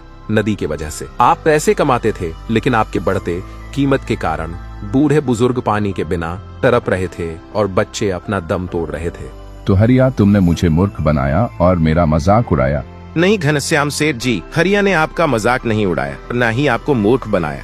क्योंकि जिसको पैसे की लालच हो उसे क्या मूर्ख बनाना, और आप अपने पैसों की लालच में खुद ही फंस गए सेठ जी। तो क्या अब मेरा कुछ नहीं है सरपंच जी? हाँ घनश्याम सेठ जी, अनाज पानी भगवान ने हम सभी इंसानों को बराबर हिस्सों में दिया है। उस पानी का आप पैसों से कीमत लगा रहे थे और आपने उसी पानी को अपना धंधा बना लिया था। घनश्याम नीचे जमीन की ओर देखता है, फिर अपना सिर उठाकर पछताते हुए सरपंच से बोलता है, सरपंच जी मुझे क्षमा कर दीजिए। आज मुझे ज्ञात हुआ है कि मैंने कितना बड़ा कदम उठाया था और पानी की कीमत लगाकर मैंने गरीब लाचार गांव वालों पर जो अत्याचार किया है उसके बाद मैं माफी के लायक नहीं हूँ। भीर भी मुझे माफ कर दीजिए। सरपंच जी आप आज्ञा दे तो मैं पानी से भरा नदी लेना चाहता हूँ और इस बार मैं पूरे गांव वालों को फ्री में पानी दूंगा। घनश्याम सेठ जी, आपका चरित्र अब साफ है तो मैं वो पानी से भरा नदी आपको ही दूंगा। पर याद रहे घनश्याम सेठ जी, वह नदी केवल आपका नहीं बल्कि गांव मोहल्ले के लोगों का भी है और आप उस नदी के बस रखवाले होंगे। घनश्याम सेठ जी को जब पानी से भरा नदी मिल जाता है तो सभी गांव वाले बिना पैसे के ही पानी ले जाते हैं और सभी लोग हंसी खुशी रहने लगते हैं। तो यह कहानी से हमें यह सीख मिलता है कि पानी जीवन का एक ऐसा महत्वपूर्ण साधन है जिसके बिना जिंदगी जीना आसान नहीं होती। इसलिए कहा गया है कि जल ही जीवन है। बहुत पुराने जमाने की बात है। एक गांव में एक रोहन नाम का लड़का रहता था। उसके 5 मित्र थे, रवि, शशि, कमल, सूरज और भगवंत। वैसे तो वो पांचों ही उसके बहुत अच्छे मित्र थे, लेकिन पिछले कुछ समय से उसके मन में एक शंका चल रही थी, जिसके हल के लिए वो एक संत के पास पहुंचा। आपके चरणों में मेरा कोटि कोटि प्रणाम गुरुदेव। खुश रहो बालक, बताओ कैसे आना हुआ। मैं जानता हूँ यह अजीब बात है, पर मेरे 5 मित्र हैं। उन 5 में मेरा सच्चा मित्र कौन है यह मुझे जानना है। नहीं, ये बिल्कुल अजीब नहीं है। इस उम्र में यह विचार आना बिल्कुल स्वाभाविक है। चलो मैं तुम्हें कुछ बिंदु बताता हूँ जिससे तुम पता लगा सकते हो कि तुम्हारा सच्चा मित्र कौन है। वह संत मोहन को 5 बिंदु बताते हैं जिससे वह अपने सच्चे मित्र का पता लगा सकता है। मोहन वापस आ जाता है और अपना काम शुरू करता है। उसने एक लड़के को बुलाया और उससे कहा कि वो उसके दोस्तों के बीच एक झूठ फैलाए। लड़के ने जाकर उन सबसे कहा कि रोहन अपने पिता के पैसे चुराता है। रवि के सिवा सभी मित्र शशि, कमल, सूरज और भगवंत मोहन के पास आ गए और उससे पूछने लगे, रोहन, क्या यह सच है कि तुम अपने पापा के पैसे चुराते हो? बुरा मत मानना, लेकिन एक लड़के ने हम सबसे ऐसा कहा है। हम तुम्हारे बारे में गलत नहीं सोचना चाहते, इसलिए सीधे तुमसे पूछने चले आए। हाँ रोहन, बताओ, ये झूठ है ना? हाँ, ऐसा कुछ नहीं है। ये जिसने भी कहा है सरासर झूठ है। रोहन ने देखा कि रवि नहीं आया है। उसने सोचा कि रवि ने बिना पूछे ही उसके खिलाफ कही गई बात को मान लिया। उसे लगा कि शायद रवि उसका सच्चा मित्र नहीं है, लेकिन उसे अभी अपने दोस्तों की और परीक्षा लेनी थी। एक दिन वह अपने 5 दोस्तों के साथ नदी के पास खेलने गया। उसे तैरना आता था, लेकिन वो उनकी परीक्षा लेने के लिए अचानक नदी में गिरकर डूबने का नाटक करने लगा। चलो आज पता चलता है कि कौन मेरा सच्चा मित्र है। बचाओ बचाओ। अरे रोहन तो डूब रहा है, जल्दी हमें उसे बचाना होगा। हाँ चलो नदी में कूदो। रवि, कमल, सूरज और भगवंत सभी नदी में कूद पड़े और रोहन को बचाने की कोशिश करने लगे, लेकिन शशि ने नदी में कूदने की कोई कोशिश नहीं की। शशि क्यों नहीं आ रहा? क्या उसे मेरी परवाह नहीं है? रोहन को शशि का यह रवैया बहुत बुरा लगा। उसने सोचा कि शायद शशि उसकी परवाह नहीं करता और उसे सच्चे मित्र की तरह नहीं मानता। कल रवि और आज शशि हद हो गई। जिन्हें मैंने अपना सबसे अच्छा मित्र समझा, वही मेरे सच्चे मित्र नहीं हैं। फिलहाल असली दोस्तों की पहचान करने के लिए अगला पड़ाव था उनसे 500 सिक्के उधार मांगना। मुझे 500 सिक्के उधार चाहिए। क्या तुम मेरी मदद कर सकते हो? बिल्कुल रोहन, तुम्हें जितनी भी जरूरत हो ले लो। रवि ने बिना किसी सवाल के 500 सिक्के रोहन को दे दिए। रोहन ने रवि का धन्यवाद किया और आगे बढ़ गया। शशि, मुझे 500 सिक्के उधार चाहिए। मैं तुम्हें अगले महीने लौटा दूंगा। बिल्कुल मित्र, यह लो 500। शशि ने भी तुरंत 500 सिक्के दे दिए। सूरज, मुझे 500 सिक्के चाहिए। क्या तुम उधार दे सकते हो? हाँ, क्यों नहीं। इसमें इतना शर्माने वाली कौन सी बात है? सूरज ने भी बिना किसी हिचकिचाहट के 500 सिक्के दे दिए। भगवंत यार, 500 सिक्के होंगे क्या तेरे पास? हाँ हाँ है ये ले 500 सिक्के। भगवंत ने भी तुरंत 500 सिक्के दे दिए। अब अंत में रोहन कमल के पास पहुंचा। कमल, मुझे 500 चाहिए, क्या तुम उधार दे सकते हो? 500 तो नहीं, 50 है, यह रख लो। पर मुझे बहुत जरूरत है। लेकिन यार, मेरे पास बस 50 ही है। बस रोहन को कमल की यह कंजूसी बहुत बुरी लगी। उसने सोचा कि कमल शायद सच्चा मित्र नहीं है, क्योंकि उसने जरूरत के वक्त पूरी मदद नहीं की। अब सच्चे मित्र की अगली परीक्षा के लिए उसने एक लड़के से कहा कि वह उसके दोस्तों तक उसकी झूठी दुर्घटना की खबर पहुंचाए। लड़के ने ऐसा ही किया। रोहन, क्या हुआ? तुम ठीक तो हो? हमने सुना कि तुम सीढ़ियों से गिर पड़े। कैसे हो तुम? तुम्हें कुछ ज्यादा चोट तो नहीं आई? भगवान करे तुम जल्दी ठीक हो जाओ यार। सूरज कहाँ है? क्या उसे मेरी हालत के बारे में नहीं पता चला? पता नहीं रोहन, हम भी सूरज को ढूंढ रहे थे, लेकिन वो कहीं नहीं मिला। रोहन को यह बहुत बुरा लगा कि सूरज उसकी इतनी गंभीर स्थिति में भी मिलने नहीं आया। वह बहुत परेशान था कि उसका हर एक मित्र एक परीक्षा में उत्तीर्ण नहीं हो रहा है। आखिरकार कुछ दिन बाद रोहन ने संत द्वारा बताए 5वें और अंतिम बिंदु पर काम किया। तुम्हारा सच्चा मित्र कौन है? रोहन, तुम मुझ पर भरोसा कर सकते हो, मैं किसी से कुछ नहीं कहूँगा। शशि, मैंने एक दुकान से कुछ सामान चुरा लिया। यार, मुझे बहुत बुरा लग रहा है, पर यह किसी को बताना मत। तुम निश्चिंत रहो रोहन, मैं इसे किसी से नहीं कहूँगा। कमल, यह बात किसी को बताना मत, पर पता है मैं ना रात को सोते हुए बिस्तर गीला कर देता हूँ। मुझे यह बीमारी है। रोहन, तुम मुझ पर भरोसा कर सकते हो, मैं किसी से कुछ नहीं कहूँगा, पर इसका इलाज करवाओ।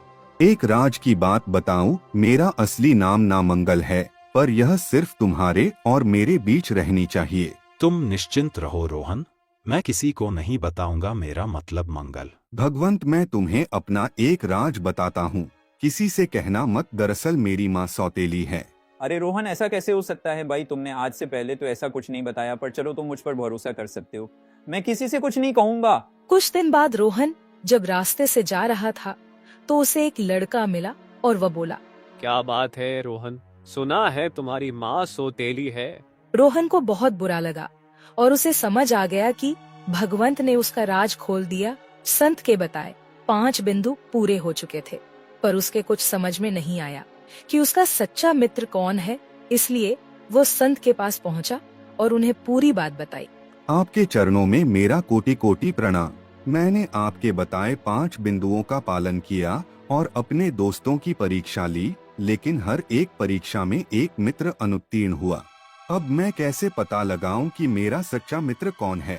कुछ समझ में नहीं आ रहा। संत कुछ बोल पाते उससे पहले ही रोहन के सभी मित्र वहां आ पहुँचे। हम बताते हैं कि सच्चा मित्र कौन है। अरे तुम सब यहाँ कैसे? हमें लग ही रहा था कि कुछ गड़बड़ है, इसीलिए हमने तुम्हारा पीछा किया। अब हम तुम्हारे मन की सारी शंकाएं दूर कर देंगे। अब वो लोग बताना शुरू करते हैं। रोहन, जब उस लड़के ने बताया कि तुम अपने पिताजी के पैसे चुराते हो, तो मैंने तुमसे आकर इसलिए नहीं पूछा क्योंकि मुझे यकीन है कि तुम ऐसा कर ही नहीं सकते, तो पूछकर तुम पर शक क्यों करूं? रोहन यह सुनकर शर्मिंदा हो गया।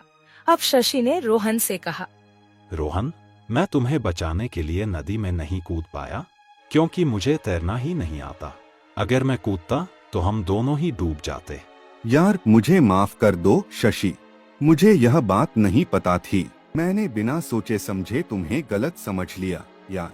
इसके बाद कमल ने मोहन को अपनी स्थिति समझाई। रोहन, मैं तुम्हें 500 सिक्के नहीं दे सका क्योंकि मेरे पास सिर्फ 50 ही थे। यह सब अमीर हैं, पर मैं गरीब हूँ यार। इन्होंने अपनी संपत्ति का एक छोटा हिस्सा दिया, लेकिन मैंने तो अपनी पूरी पूंजी दे दी। अब मुझे माफ कर दो कमल, ये बात तो मुझे पता होनी चाहिए थी। और तभी इतने में सूरज बोला, रोहन, जब तुमने झूठी दुर्घटना वाली परीक्षा ली थी, उसी समय मैं इस सच्ची दुर्घटना का शिकार हुआ था। एक सांड ने मेरे पेट में सींग मान लिया। मैं कुछ दिन उठ नहीं पाया और इलाज के लिए मेरे माता पिता मुझे दूसरे गांव ले गए थे। हे भगवान, तुमने मुझे बाद में बताया क्यों नहीं? कोई बात नहीं रोहन, मैंने बस सोचा कि क्यों अपना दुख बताकर तुम्हारा दुख बढ़ाऊं। रोहन ने सूरज से माफी मांगी और तभी भगवंत एक लड़के को सामने लाया। रोहन, ये वही लड़का है जिसने तुम्हारा राज सुना था। मुझे माफ कर दो यार, मैंने भगवंत और तुम्हारी बातें गलती से सुन ली थी। भगवंत ने मुझे कुछ नहीं बताया था। अपने हिस्से की सच्चाई बताकर रोहन के सभी मित्र अपनी नाराजगी जाहिर करने लगे। रोहन, क्या तुम्हें हम पर भरोसा नहीं था? तुमने हमारी मित्रता पर शक क्यों किया? क्या तुमने कभी सोचा कि हमारे पास भी अपनी अपनी समस्याएं हो सकती हैं? मैंने तैरना नहीं सीखा तो क्या मैं मित्रता के लायक नहीं हूँ? मैंने अपनी पूरी पूंजी तुम्हें दे दी, फिर भी तुम्हें मेरी नियत पर शक हुआ? वह मैं घायल था और दूसरे गांव में था, फिर भी तुमने मेरे बारे में गलत सोचा। तुम कुछ सकारात्मक भी सोच सकते थे। तुमने मेरे ऊपर भी शक किया। कम से कम पूछ तो लेते कि क्या मैंने वह बात बताई है। रोहन कुछ नहीं बोल पाया। उसकी आंखों में शर्मिंदगी और पछतावे के आंसू थे। देखो रोहन, ये सभी तुम्हारे सच्चे मित्र हैं। कोई भी इंसान उत्तम नहीं होता, तुम भी नहीं। वो इंसान के जीवन में मुश्किलें आती रहती है, जिनकी वजह से वो हर समय हर कसौटी पर खरा नहीं उतर पाता। सच्ची मित्रता का मतलब सिर्फ कसौटों पर खरा उतरना नहीं होता। आज ये सब अपनी परिस्थितियां तुम्हें समझाने आए हैं। यही निशानी है कि यह तुम्हारे सच्चे मित्र हैं, और तुम्हारी शर्मिंदगी इस बात का सबूत है कि तुम इनके सच्चे मित्र हो।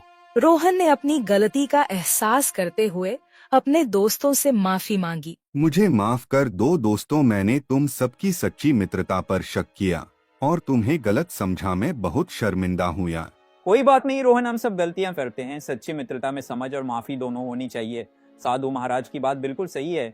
कोई भी व्यक्ति उत्तम श्रेणी का नहीं होता, सबसे कभी ना कभी गलती हो जाया करती है, या फिर परिस्थितियां ऐसी होती है कि इंसान साथ नहीं दे पाता। हमें एक दूसरे को माफ कर देना चाहिए। हम तुम्हें माफ करते हैं। रोहन और तुम हमें माफ कर दो। मित्रता का मतलब ही एक दूसरे पर विश्वास करना है।